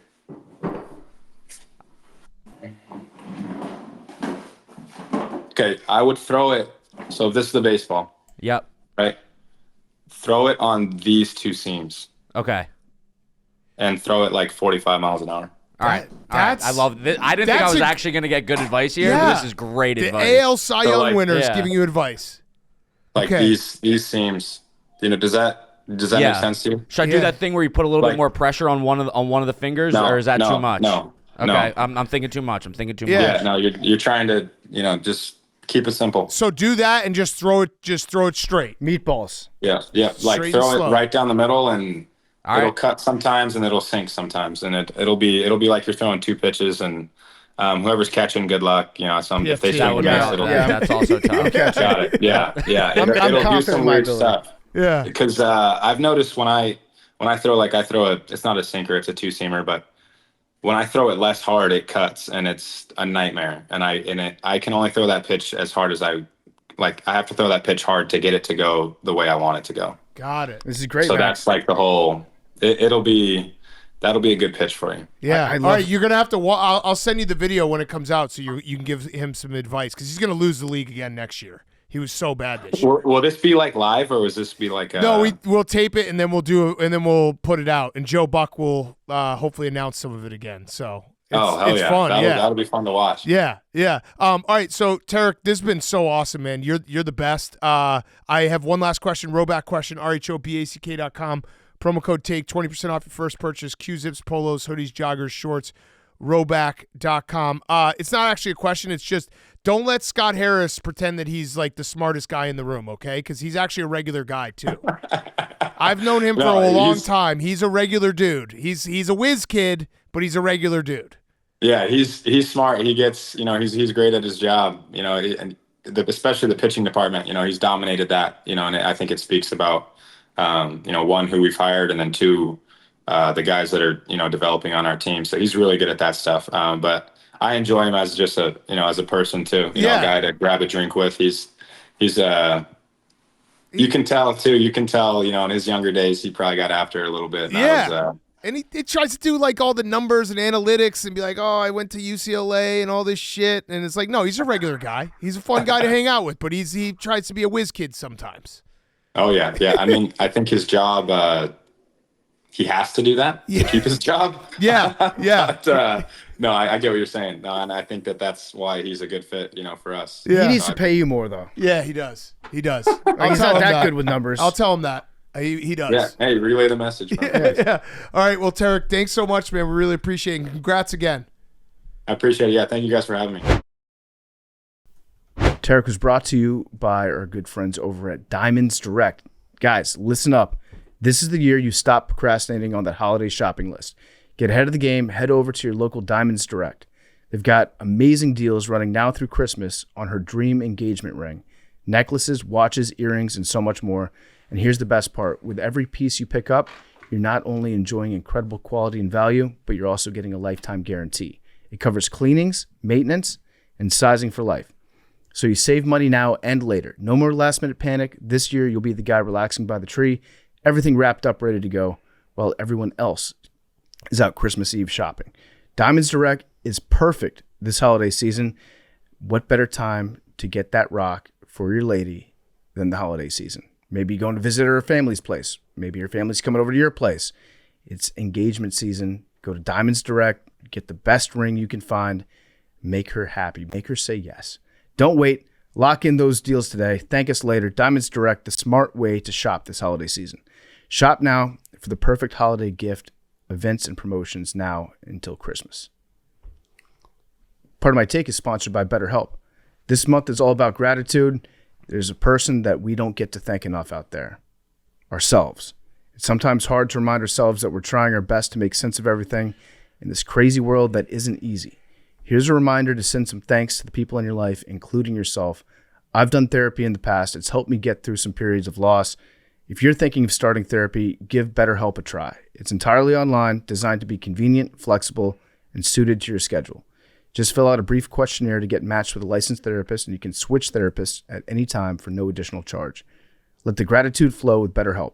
Visit BetterHelp.com/PMT today. Get 10% off your first month. That's BetterHelp, HELP.com/PMT. And now here's Rex Ryan. Okay, we now welcome on a good friend of the program, recurring guest. It is Rex Ryan. You can see him on Get Up with the takes, talking NFL. Maybe back into coaching. Let's start there, Coach. Are you going to maybe save the Jets? I'd like to. There's no doubt about it. I've let everybody know that I definitely would be interested in that job.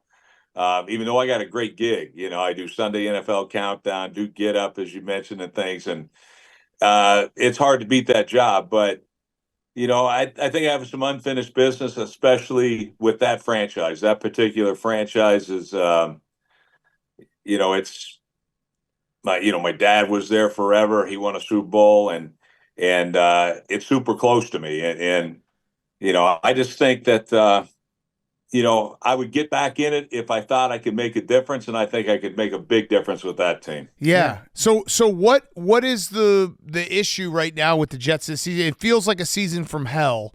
Is it something that is foundationally going to take a while to fix, or you think it's something that, like, hey, if they do this, this, and this, like, we could be back in it? I think if I took over, it'd be turned in about 2 minutes, because I think it starts with the passion and the energy that I would bring to that building, and the we're not going to take any poop mentality either. Like, we're going to kick your ass, and we don't care if you like it or not. But with that, it comes responsibilities and accountability from that football team. I'll take every bullet. I get it. I want my players to play fast, and I want them to be relentless. And right now, here's what I see with that football team. I see a team that plays with effort. Everybody in the National Football League plays with effort. But I see a team that doesn't play with the enthusiasm that you need. And I think that would change in a second. The minute I got there, it would change, and it would have to, or the guy would be down the road.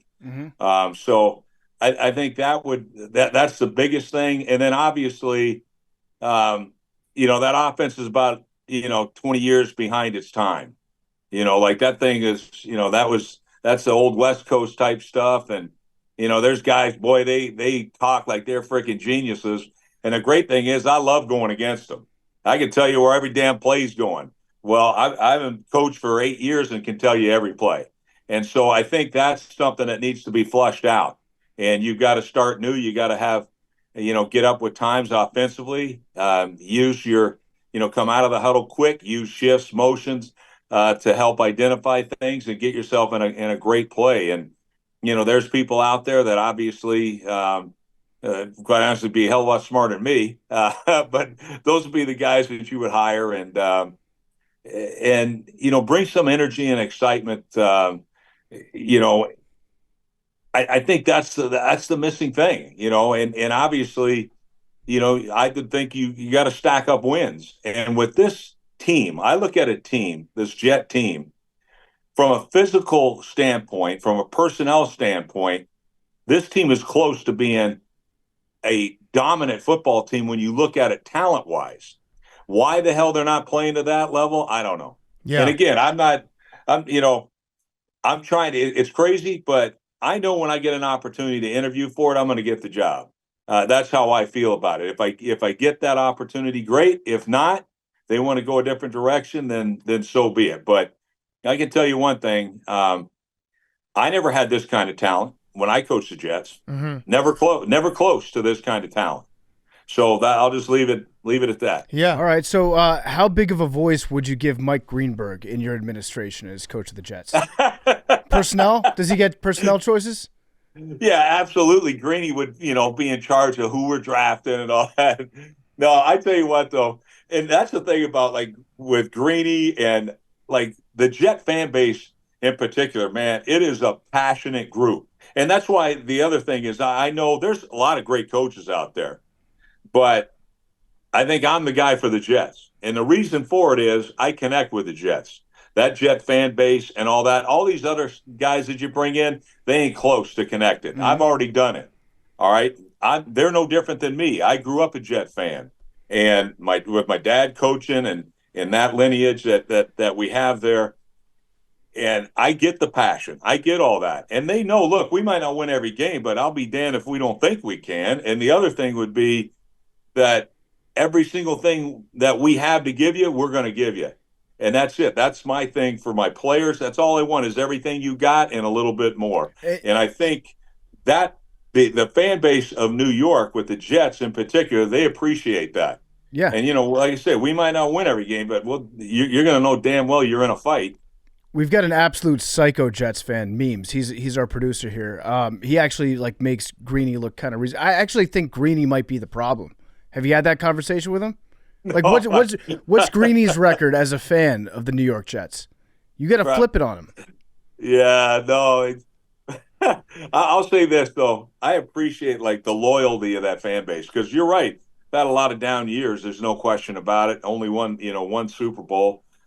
Super Bowl III might have been the greatest Super Bowl ever, but maybe the biggest Super Bowl in NFL history because it led to the merger of the AFL and the NFL. But I mean, you got to just you appreciate the loyalty and all that, but they deserve a hell of a lot better than they're getting. Yeah, I hope you get an interview. Yeah, it'd be good for the NFL. Yeah. So, Coach, I got a question for you. We're at this point of the season where we have all the contenders we feel like in our head, and then we have a lot of teams that are playing for nothing. If you are a coach and you got a team that's playing for nothing, how are you getting them motivated to get up and play every single week when you know, hey, look, we got 2 wins right now or 3 wins? How the hell are we going to get the most out of this team? What is the message when you're trying to do that late in the season? Well, unfortunately, I've been in that situation before. My last year with the Jets, that was a rough one. But you know what's funny? My guys never stopped playing, and they were always in it. And I think what happens is first off, it's the relationship you've established with your players and things. It's not something that, hey, I'm going to be Winston Churchill and come up with some speech overnight. Now I'm going to give them the play. No, that has to be built in from jump. And that's from, the way you connect with your players. They got to understand. I'll tell you about any players, whether it's today's game, 20 years ago, 30 years ago, they got to know that you care about them. And I certainly do. I understand this game. I've been around it all my life. The players are special, special people. But I think they have to know about, it's not always going to go great. But this is what we've said from jump. This is what I've asked you to do. And it starts with you as the coach. I see some of them right now just mailing the thing in. Mm-hmm. Where the hell? I see coaches, no passion, no whatever. They're like, hey, let me go to my freaking yacht. Well, go to your yacht. You know what I mean? But to me, that was never about it. And I would always tell my team, I said, hey, look, if you need to see somebody, and how I want you to play the game, watch me. Watch me. Because I'll be damned if I'm going to quit. I'll be damned if I'm letting go of that rope. And my guys would never do it. They would play their asses off, and I'll stand by anything. Bad season's good season. I'll always stand by the effort, the enthusiasm, the passion my players played with and I coach with. Yeah. So in terms of giving your team a spark this time of year, there's a couple of things that you can do as a coach. One, you're talking about the enthusiasm. I don't think that was ever a question for you. But you also see some coaches trying to do the spark where they just figure, okay, what the hell, we'll start the backup quarterback this week. We'll put somebody else out there. Have you ever seen that work? I actually do think Tommy DeVito might be a spark. He might be a spark guy. But then you've got other coaches that put in backup quarterbacks that might not even be nearly as exciting as the starting quarterback and hope for a spark just because of, a different person in that role. Have you ever played that game of musical chairs? I did it one time, and it was brutal. Who was it? I was so pissed at Sanchez. We had played Arizona the week before, in what might go down as the worst game in NFL history. I think the score might have been 7-6 or something, that we won the game somehow. But Sanchez, and I love Mark, but he had a brutal game, absolutely brutal game. And I finally just looked over. I said, hell, enough's enough. And I put Greg McElroy in. Mm-hmm. All right. And Greg wasn't gifted with the physical NFL skill set. Greg was one of the smartest dudes I've ever been around in my life. And I knew he'd do the right thing, whatever. But we put him in, and we come back, and he leads them down, and we get in the end zone, we win the game, albeit an awful game. But the next week, I'm sitting back going, all right, you know what, the hell with it. It's, I'm not just going to throw out Sanchez again. I was so pissed at him, so disappointed. And I love Mark, but I thought he needed to ride some pine just so he can, he can understand that this is a possibility. Mm-hmm. And so I put in Greg McElroy, and we get freaking annihilated next week by the Chargers.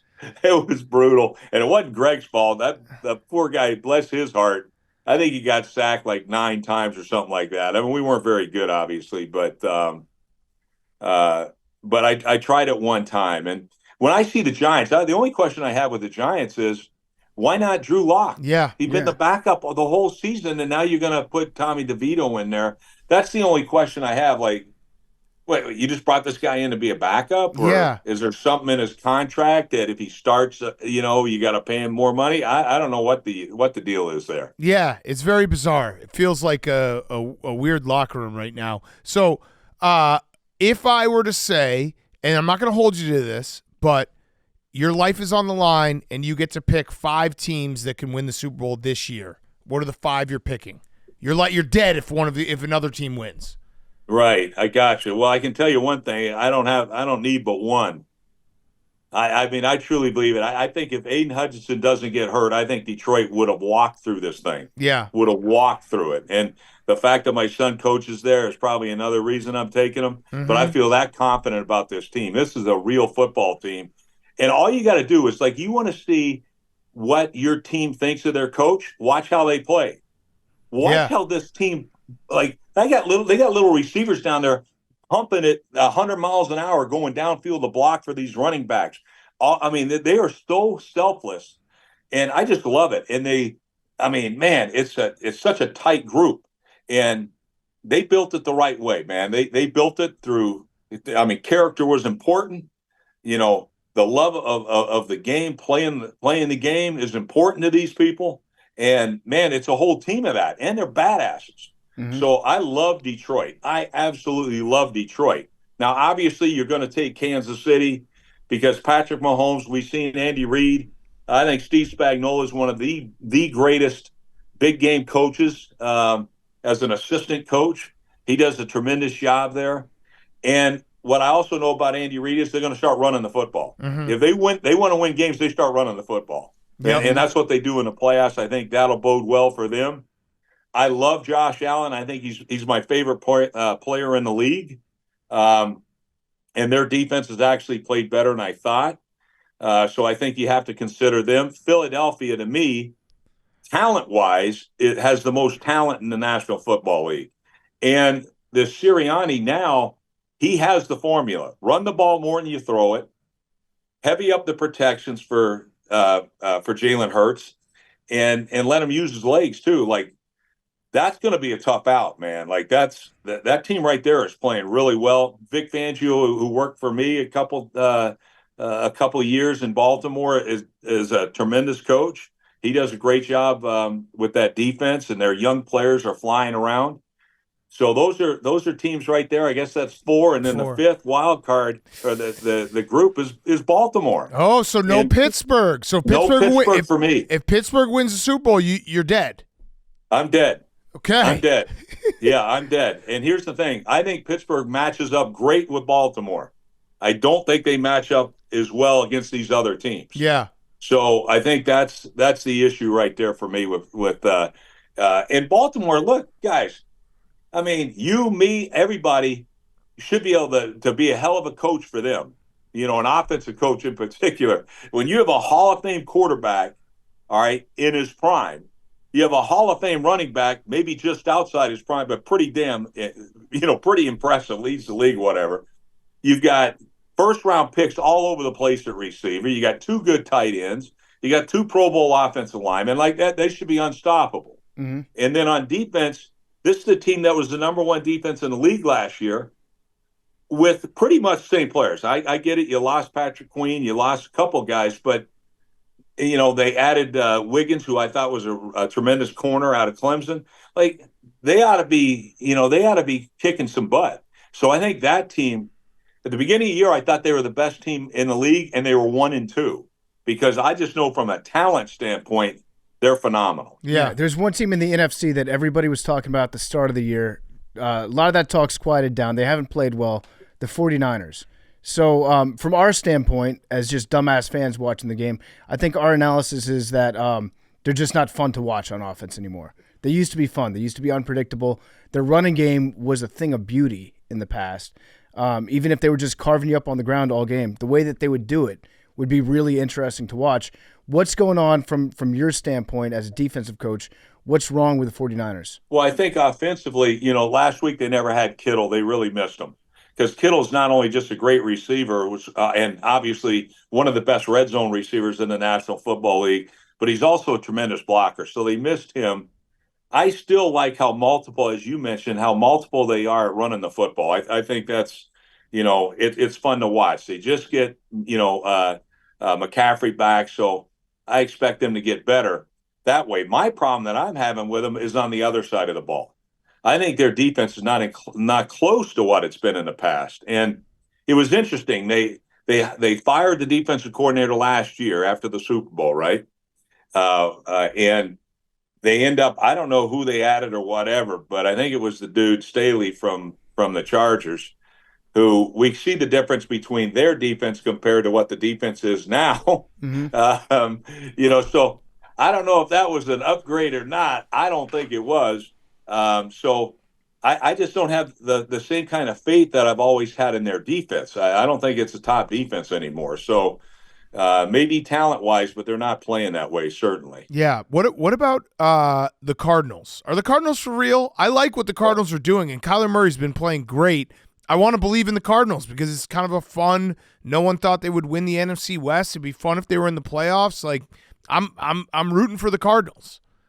Well, yeah, and I can tell you this. I mean, I respect the hell out of their game and what they've done. I think the general fans, and that's what I am now. Initially, at the beginning of the season, I'm like, oh, Cardinals are finesse, they're whatever. Oh no, they're not. They're just the opposite. This is a physical ass football team, and so to me, absolutely. And you know who they remind me of? They remind me of the Lions 2 years ago. Oh, When at the end of the year, nobody wanted to play them. And I can tell you right now, nobody wants to play the Cardinals. Now, look, their defense isn't up to where they want it to be. But man, that offense, they are physical as hell. And I think, I mean, I'm not going to be shocked when this team, they may get in. I think they will get in this year. But going forward, next year and the year after, watch out for them. I think they're building a monster out there. They're building a bully. And I mean, I love the approach that their team took, because this is not the Arizona Cardinals, under Cliff Kingsbury. This is a way different football team, and it's one built on physicality. yeah. Interesting. And it has been a lot more fun to watch Kyler Murray. When he's being decisive and he's taking off, he's as electric of a playmaker as they come. Yeah, no, I mean, look, guys, like, how talented is Kyler Murray? I don't know. He's the 8th pick overall in Major League Baseball, with the A's. Right. And like, this guy's a first overall pick. He is an absolute freak. And I always love when people compare him to, Bryce Young. Well, they're the same. No, they're not the same size. All right. Bryce Young is short. Like, Kyler Murray is short, but he is not small. All right. This is a size speed league. He is a jacked up dude. But I mean, I would hate to have to stop that kid. Yes. Like, I see him sometimes just make the entire football team miss. Like, he is an absolute freak. Yeah, there's another quarterback drafted first overall, plays pretty close to us. Big Cat here is a Bears fan. But we're inundated here in Chicago with talk about Caleb Williams. He's looked pretty good the last couple of weeks. He's been getting better, I think, over the course of the season. What do you see out of the Bears? I know you said that the loss this last weekend was the best thing that could have happened to them. So maybe for all the Bears fans listening, like, listen to Rex. Why was that loss actually a very good thing? Minus the Packers part, Rex. Come on, Coach. Yeah, well, I'm saying part. This, and and I get that, but here's why. This team's not ready to make a run yet in the playoffs. All right, you're going to have a new head coach in there. All right, you're going to get a better draft selection and things, and I think it's good because you don't want to go into next year having the same damn coaching staff. Agreed. All right, you know what I mean? So I think that's why I'm saying what I'm saying. If they could get Ben Johnson's going to be a superstar, in my opinion, maybe the next Bill Walsh. Like, so to me, if you could add him, like, oh my God, this team, because this is a generational talent. He really is. And here's how I can prove it. All right. When he throws the ball on time, so inside of 3 seconds, he's in the top 3 in the league in QBR.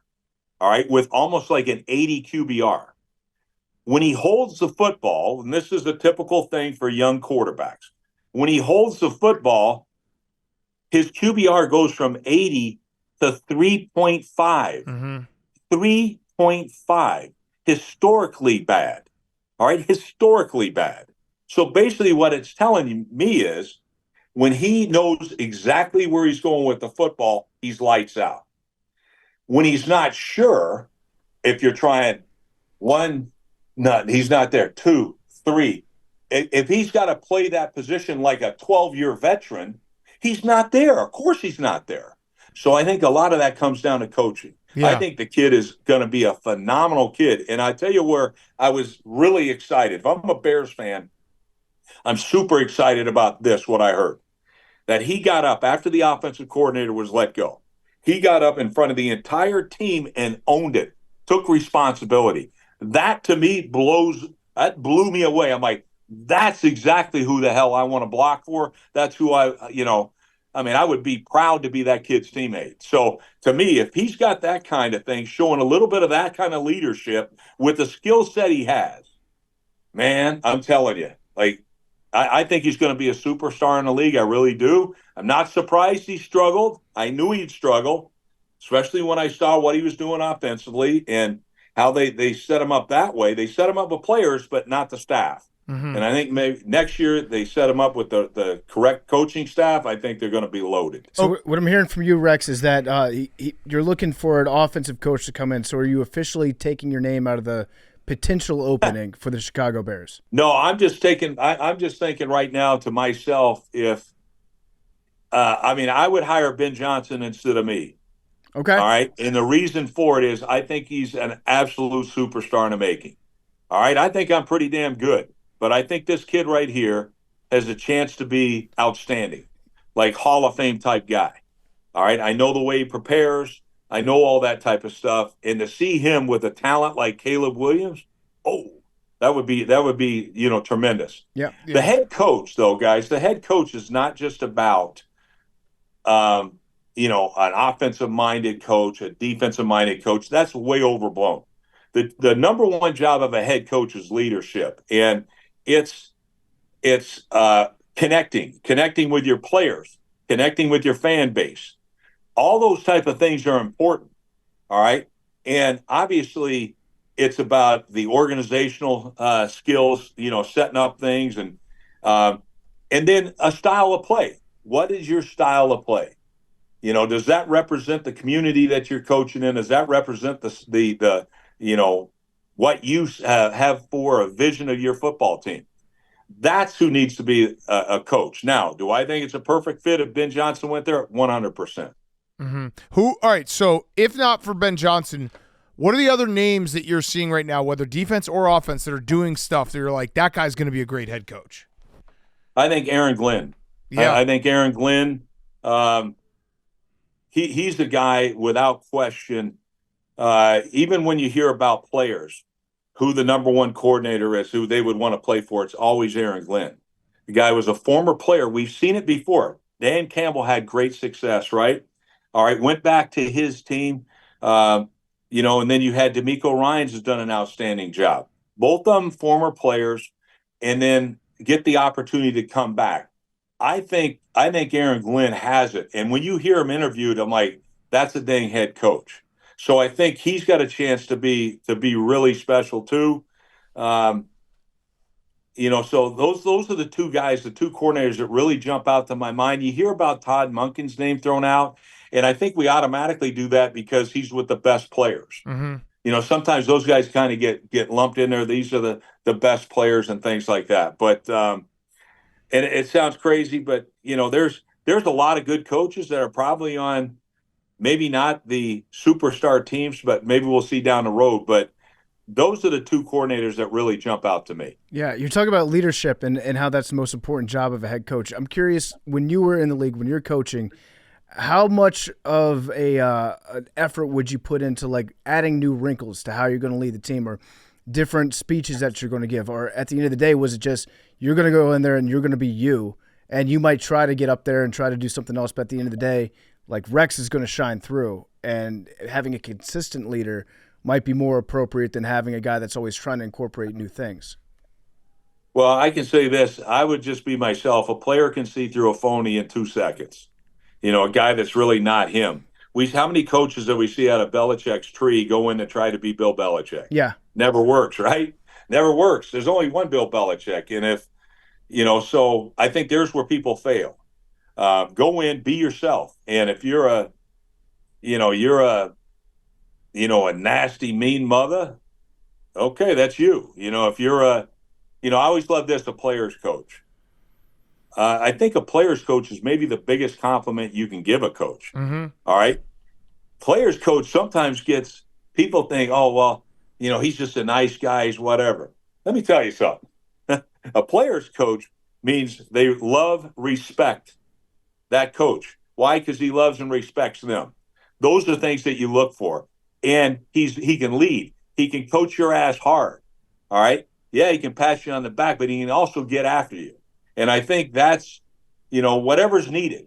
Whatever's needed is what a player's coach is. And I think it gets lost sometimes. Well, this guy won't smile. He's stoic on the sideline. That doesn't mean he's tougher than the damn player's coach that you talk about. Yeah. Because more times than not, he's probably not even close. Yeah. at this point of the season, I'm always curious. You have what you do well. Is there any changing things drastically? Let's say you're a middle of the road team, or maybe you're even a team that is doing well. Are you changing anything at this point of the season, or is it like, hey, we just got to go with what we've got and keep trying to win football games? Well, you know what? That's a great question, because the NFL is a week-to-week league. And so what you do schematically can vary. I mean, like, it's crazy. Yeah. You can go 1 week, we're going to play, we got to play an 8-man front. We got to blitz the hell out of this team. The next week, we got to play, coverage. We're going to drop 8 a lot of time. It's a chess match thing. Each week is different. And that's why so many times you'll see college coaches come in the league and fail miserably, because they're not NFL coaches. Right. Like, this is the men's league. They're college, and hey, here's the system we run, and that's it. That's great. But when the coaches know what the hell you're going to do, schematically, you're not giving your team the best chance to be successful. Yeah. So that's why I love seeing this guy's a West Coast guy. If all he is a West Coast guy, we'll beat the dog out of him. All right, they'll be lucky to kick a field goal. So it's got to change. It is based on week to week. So the preparation, I think part of the energy in when you're in that locker room or in the meeting rooms, two things I know. Because I have a philosophy, all right? You've heard like a KISS philosophy, right? That's keep it simple, stupid. I thought that was for somebody else. I had a KILL philosophy, keep it likable and learnable, all right? And once it's likable, like, hey, look, I was a good student in maybe 2 classes. I like those classes, you know what I mean? So my class, anytime you're in front of your team and you're presenting to your football team, it's going to be like, I got the answers. Like, check this out, man. Here's what we're going to do. So that's the big thing right there. But the other big thing is including people, including your whole, I'll take, even when I was coaching in Baltimore, I would sit back and take every guy that was going to play that week would be starting in something for me. It might be a 3 safety defense. It might be we call that Spartan, because the guy coming in was from Michigan State. We call, whatever. We had a corner. All he could do is blitz. All right, Batman. Get in there, Batman defense. You got to have something that gets them all going. And here's what happens. Your practices are a zillion times better. A zillion times, because I may play. I don't know how many snaps I'm going to play. I'm going to start. All right? On game day, they all get in there. Guess what happens when you win? Everybody wins. That whole locker room, everybody's part of it. And it's just like, and they're proud to wear that, the Southwestern Bulldogs, jersey. Like, they're proud to be part of that team, but you need to include them.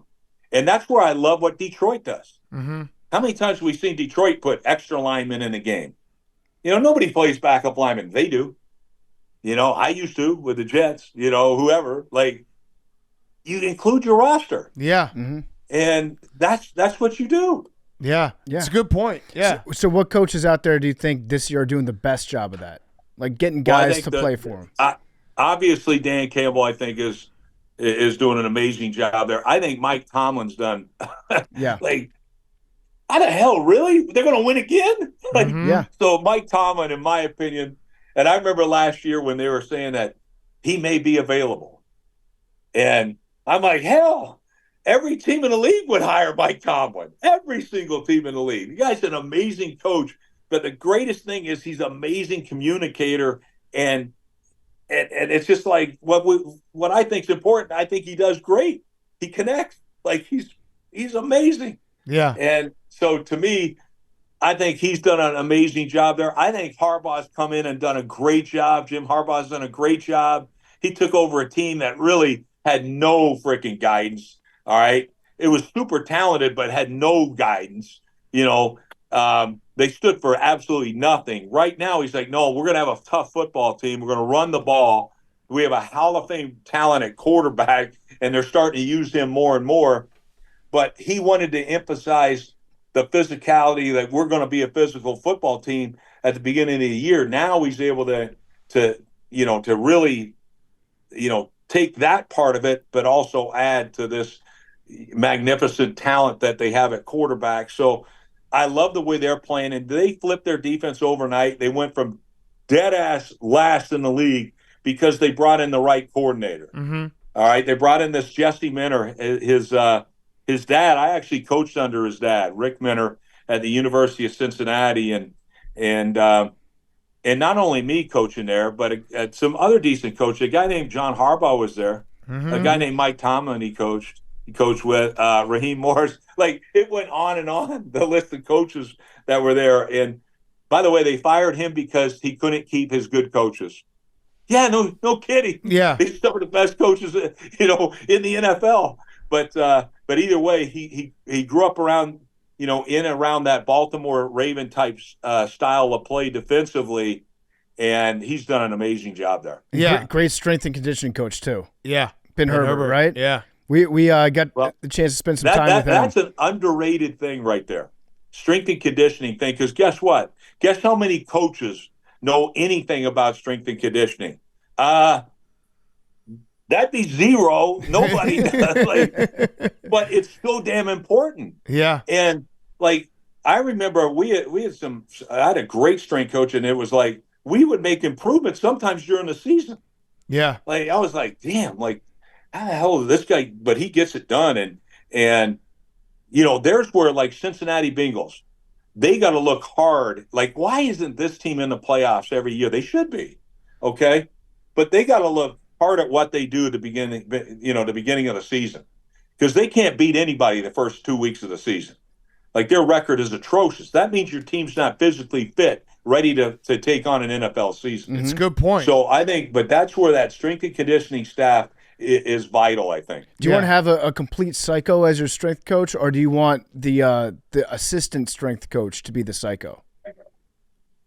I don't care, just as long as they get it done. But I think part of it is again, guys that can teach but know what the hell they're doing, and do they have that passion, that energy, that fire, and all that? That's what I love. Mm-hmm. Get a guy that can make me go in the weight room and lift. What? Okay, let's go. I might be short on ability, but this dude's getting me everything out of me. Yeah. There was an old coach named Steve Watterson who was with the Titans for 100 years, the Oilers. All right, and I love that guy. But I heard a story about what he did. Chuck Cecil was 100 years old playing for him, and big hitter, great hitter and all that type of stuff. But Chuck couldn't bench 135. You know what I mean? And so what did he do? He never had Chuck Cecil work with his teammates or whatever. No, he had Chuck come in early and to get his lifting in, because he wanted Chuck Cecil to be at his very best. He never needed to embarrass him or anything like that, but he was going to get Chuck at his very best. That's what real strength coaches do.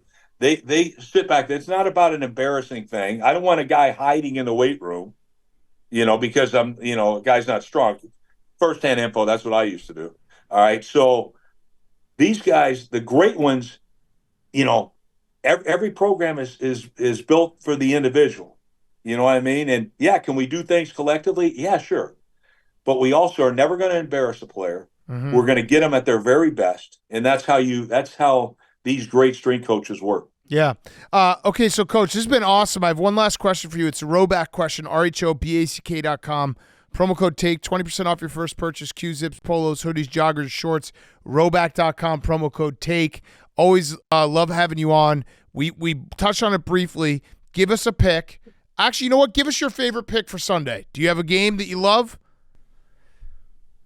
Oh, I'm trying to run them down. Well, I my other part was if you could just give us a winner for Monday Night Football, the Harbaugh Bowl, because everyone's going to be tuning into that. I think it's going to be a great game. I think it's going to be an amazing game, but I'm going to go with John. Okay. I'm going to go with John strictly because it's hard for me to ignore a Hall of Fame quarterback and a Hall of Fame running back. Look, last week we saw him get beat. How did they get beat? They ran the damn ball 13 times with that kid, with Derrick Henry. Why? And guess how many carries he got, guys, in the fourth quarter? You guys know. 0. Yeah. How the hell does Derrick Henry not carry the ball in the fourth quarter of a game like that you know is going to be tight? I think they get back to it. I'm sure John's going to be like, hey, Todd Monken, dude, run him till his damn tongue is dragging. Mm-hmm. I want to see 30 carries from Derrick Henry. I would not be surprised if that doesn't happen in this game. A physical game. He's it. one of the guys that, Yeah. that you have to keep going. He softens up a defense over the course of a game, and at the end of the game, he's able to run dudes over that probably would have tackled him in the first quarter. And this is what we saw from the Ravens last year in the playoffs. It's mind-boggling that they would make the same mistake again. I guess better to make it now than to make it in January. Yeah, I mean, clearly last year, I couldn't agree more. Last year, they were the best team in the National Football League. Mm-hmm. I don't think it was even a question. And then to handle that game, they had 6 runs to the running backs in the playoffs. I thought that was crazy. I never thought I'd see it again. Then I saw 13 carries with Derrick Henry. So, yeah, I mean, I'm with you on that. It's like, golly, it's you just want to see the big guy go. And you're right. This dude doesn't get going until he carries it, 12, 13, 14 times. Then he starts going. And then by the end of it, what I've noticed is guys start making business decisions. And tough guys. Yeah. Like, tough guys. Like, you know what? Damn, the shoulder, I'm not coming up there and hitting them with the thing, the same enthusiasm I had at the beginning of the game. A lot of times that happens. I've seen tough guys, all of a sudden, not so much anymore. So, yeah, I think that could be the difference in this game. Just feed the beast. Yeah. All right, love it. All right, well, Coach, thank you as always. Hopefully you're coaching the Jets next year. Yeah, good luck. Yeah, we'll see. I will announce my official endorsement of Rex Ryan's to the New York Jets. I'll match. Yeah. I'm gonna Memes, match. do you agree? Our Memes? producer? I also agree. Okay, there you go. so there we go. It's a clean there we sweep. We go. got 3 people right here. Clean sweep. All right, thanks so much, Coach. Appreciate the time. My pleasure, guys.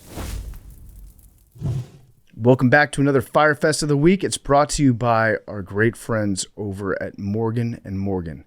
You know what really sucks? Having to wait so long and having it just hang over your head that you have to pitch to a Division I college baseball team. You know what else really sucks? Getting injured. But you know what doesn't suck? Calling Morgan & Morgan so they can help you get what you deserve. While they can't help Max throw a fastball, they can help fight to get you full and fair compensation when you're injured. The fee is free unless they win. For more information, go to forthepeople.com/PMT or dial #law, #529 from your cell phone. Okay, Fyre Fest time. Henry, Yep. lay it on us. I got some karma. You're getting a new karma? Karma. A sick karma? Not getting a sick karma. I think I knew as soon as I said it. I think I said it in the beginning that I'm just saying this out loud, even though I know I'm not going to do it. That clip got clipped and put on social media, so I was getting hit up by people that I know don't listen to the podcast and I haven't talked to in a while that are like, what kind of car are you getting? Like, what's going on? New car? And I was like, oh, man. Didn't think this was going to happen. That clip had people hitting me up being like, dude, your car's not sick? Swear to God. Yeah, I know. I was like, it's apparently not. You know when things break through, and it doesn't, even though it's a big show, there's still times when I know things have broken through the bubble just based off of, like, I have friends that listen to the show and they'll hit me up about the show. But there's people when they hit me up about, the show or Barstool things, I'm like, where did you see this? Where is this coming from? And of all the clips from the show to break through, I have no idea why that one. It's you just want a new car. No, it's also, I've long thought like it's just completely random. There's random shit, like the most random shit will break through at random times. And I think my car also heard the clip and got mad at me. Oh no! What today happened? It was snowing bad. I didn't even know it was supposed to be snowing as hard as it was. Lake effect probably. I was pissed that it was. I thought it was gonna be a dusting. I wanted a dusting to start, and then it was dumping. And I'm on the way to work. I'm in a big line at a red light, so I was stopped. It was going very slowly. Put the gas on for a second just to move up. And then when I hit the brake, my car just slid. Yeah. The car in front of me was like a maintenance truck or like a working truck where they just had one of those big, nut bolt things at the end to like latch a trailer onto. So that just like punctured my grill. That car was fine, and I was just like, it wasn't. Thankfully, I wasn't going fast or even like I literally tapped the gas and then hit the brake and just slid right. Did you get out in front of me? Yeah, the guy was like, "Oh, I'm so sorry. You all right?" I'm like, "Yeah, I'm fine. My car's just fine." Yeah, your fucking car just killed mine. Yeah. So now the people out there that would say like Hank might not be that good of a driver, what would you say to them? I say my record proves itself. I drove a fucking bus across the country. Fact. In a blizzard. Yeah, fact. And I've driven it through a city. What about the fact that I mean that was some bad Multiple cities. That was some bad karma. You shouldn't have said that about your car. I know. You really dissed your car. I know. Karma. Shit. What are you gonna do? I'm gonna get a new grill. You're getting a new grill? Or are you gonna get a Why sick not one? just get a new car? That we've tabled that internally. It's winter. especially Your today. car's totaled, Hank. When the sun comes out and it's summer, that conversation. But it's dark. It gets dark at 4:00. It's snowing. Like there's no need for a sick car at this moment. Okay. Yeah, what about a sick grill though? I am gonna get a sick grill. You could get a sick grill and then you feel like it's a sick car. Yeah, that's that. I don't need it. I don't need a new car. I never did. I should have never said it. But Damn. Oh man, I'm sorry, Hank. Karma. Hank is going to put his car through like Pimp My Ride and just put a bunch of different mods No, onto you it. just turn into a. He's just gonna get a sick golf car club? that way. You should yeah. get the hydraulics for it. I heard you like that's- golf. that's so I the turned van. The I van turned is- your car to a golf. the van is the fun project. Okay, PFT. My Fyre Fest of the week is very closely related to something that happened this afternoon when 5-star quarterback Bryce Underwood flipped his commitment from LSU. He had been committed to LSU since I think January of this year, and he flipped it today to Michigan. That's fine. It's all well and good. Whatever. Kids change their mind. People come in with money sometimes at the last minute. In this case, people have been saying it's up to $10 million for Bryce to flip his commitment from LSU to Michigan. We happen to work for a very wealthy Michigan booster who has been publicly saying, I will fund good quarterbacks to come to Michigan. I have to go to LSU tomorrow and play a concert with Pup Punk. And I forgot about that. LSU fans are not happy with Barstool Sports at the moment. I don't have it as bad as there's some people that work here that they went to LSU, they're close to LSU, and they're getting blamed for it. They had nothing to do with it, but I have to go actually there and see LSU fans and students face to face. And I love LSU, and they're going to take their hatred I don't know if of they'll- Dave out on me. Okay, so let me try to help you a little bit, and people could spread the word at LSU to treat Pup Punk with respect. I have a little bit of insight into it. I know Dave is involved. I do not think Dave used his own or Barstool's money. Okay. So that maybe helps a little. I know Dave has been involved, but I do not think it was his personal money. Myself, Rome, Yeah, I don't think anyone. Nick, I think anyone Caroline, Robbie, Frankie, we had nothing to do with it. Yeah. anyone that's a student and sees him gloating about it, like they're not. No, gonna, it sucks. They're not going to worry about the details. But I also and it's think an easy person to blame. I also think students aren't the ones that are like going after Megan, and I think it's like 40-year-old dudes Yeah. who are sitting online yelling at 18-year-olds. I think that's more I don't think the pup punk crowd and the people who are tweeting like and DMing mean things to Bryce Underwood are the exact same Venn diagram. Probably There's a not. little bit of overlap, Probably- but not totally. Probably not, but Fred's, we're playing at Fred's, and it's Yeah. a big place. There's I gonna be a forgot lot about of this. people there, and it's one of my favorite places in the world. We're going to have fun no matter what. I didn't do it. There's no blood on my hands. Yeah. I didn't do it. Well, there is. There is blood on your hands. How? I mean, this podcast has helped build Barstool Wait, Sports, wait. which put Dave Portnoy in a spot where he could maybe get a quarterback to flip from LSU to Michigan. I didn't do it.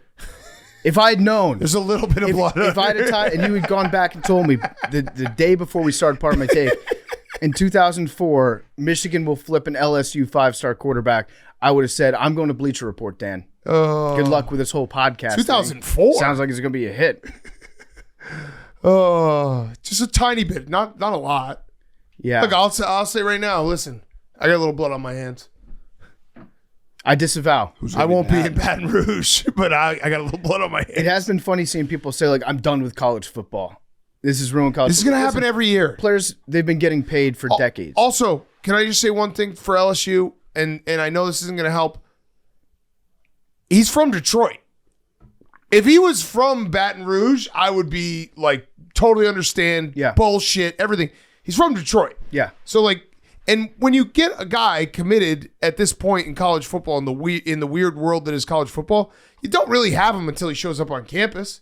Kids flip all the time. You could flip him back. You could flip him back. Flip him back. Do it. That would be a power move if you flipped him back. It would. They can't say shit to you if you flip him back. Yeah, flip him back. Do it. Anyways, come see Pup Punk at Fred's tonight, Friday. And PFT only has a little bit of blood on it. Just a little bit. Just a tiny, just my little pinky. small amount. My pinky's got blood on it. Yeah, I mean, Dave was involved. He was involved. He was involved. I know that. Okay, my Fyre Fest is you guys know I don't really sleep to begin with, but I have, and this is for all the parents out there, I finally hit the point. My 3-year-old, my daughter, came into my room on Wednesday morning, maybe like 6:30 in the morning, and she went right up to my bed and she said, "Hey, Daddy, I figured out how to get out of my crib." That's bad. So that's over. So I have now 6 months where I'm going to have to deal with that because that's how it works with kids. You hold them in the crib for as long as possible until she has been able to get physically been able to get out of that crib for about a year now, but she never had a click. And then I found out the next day through conversations around the house, it was my 5-year-old that taught her how to get out of the crib. So smart. They're colluding against me. Good teamwork. And now I'm going to have every single night, Like little raptors. if it's anything like my oldest, every single night for the next 6 months, my daughter will come into my room at 2 a.m. and be an inch from my face and say, "Hey, can we get up now?" And that will happen every single night for 6 months. Have you thought about putting a top on the crib? Yeah, I don't really want to do that. At that point, it's just a cage. Yeah, it's a cage. It's like one of those things as a parent, you have it in the back of your head. You know there's a day that they will figure out how to get out of the crib. You just hope that day doesn't come for as long as possible. And then when it does come, you're just like, God fucking damn it. I'm just thinking through other dog training options, which is basically the same thing as raising children. Either the cage or I would say shock collar for a dog. I don't know if you'd want to do that with your children. Yeah, maybe an electric fence. Yeah, electric fence. Invisible Bedroom. fence. Yeah. My daughter stays in her crib. Oh, it's so bad. It's so bad. She's and the an fact that invisible fencing girl. they colluded, it's so bad. It's so bad. But also like good teamwork by them, right? Yeah, I guess I'd rather they not do that, but yeah, good teamwork by them. They're working together. Like, yeah, he showed me. Okay, great. All right, do we have Pug in here? Where's Pug?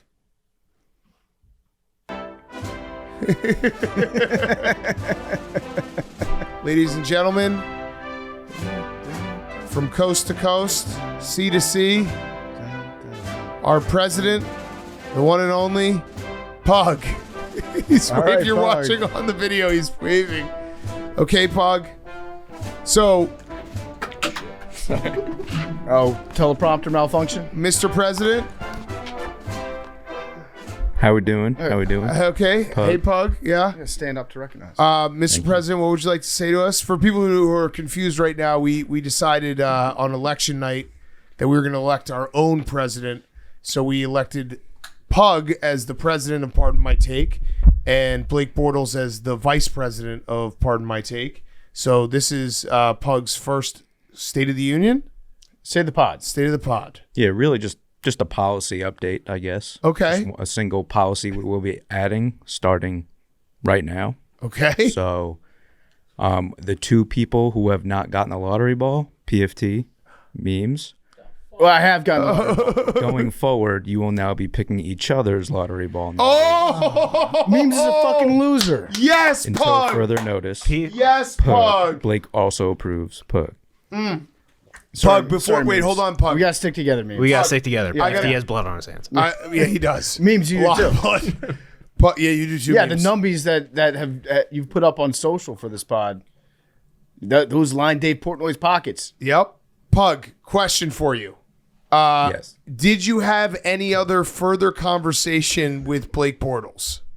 No, it was just the preliminary With conversations. Yeah. So I don't think Pug realizes this.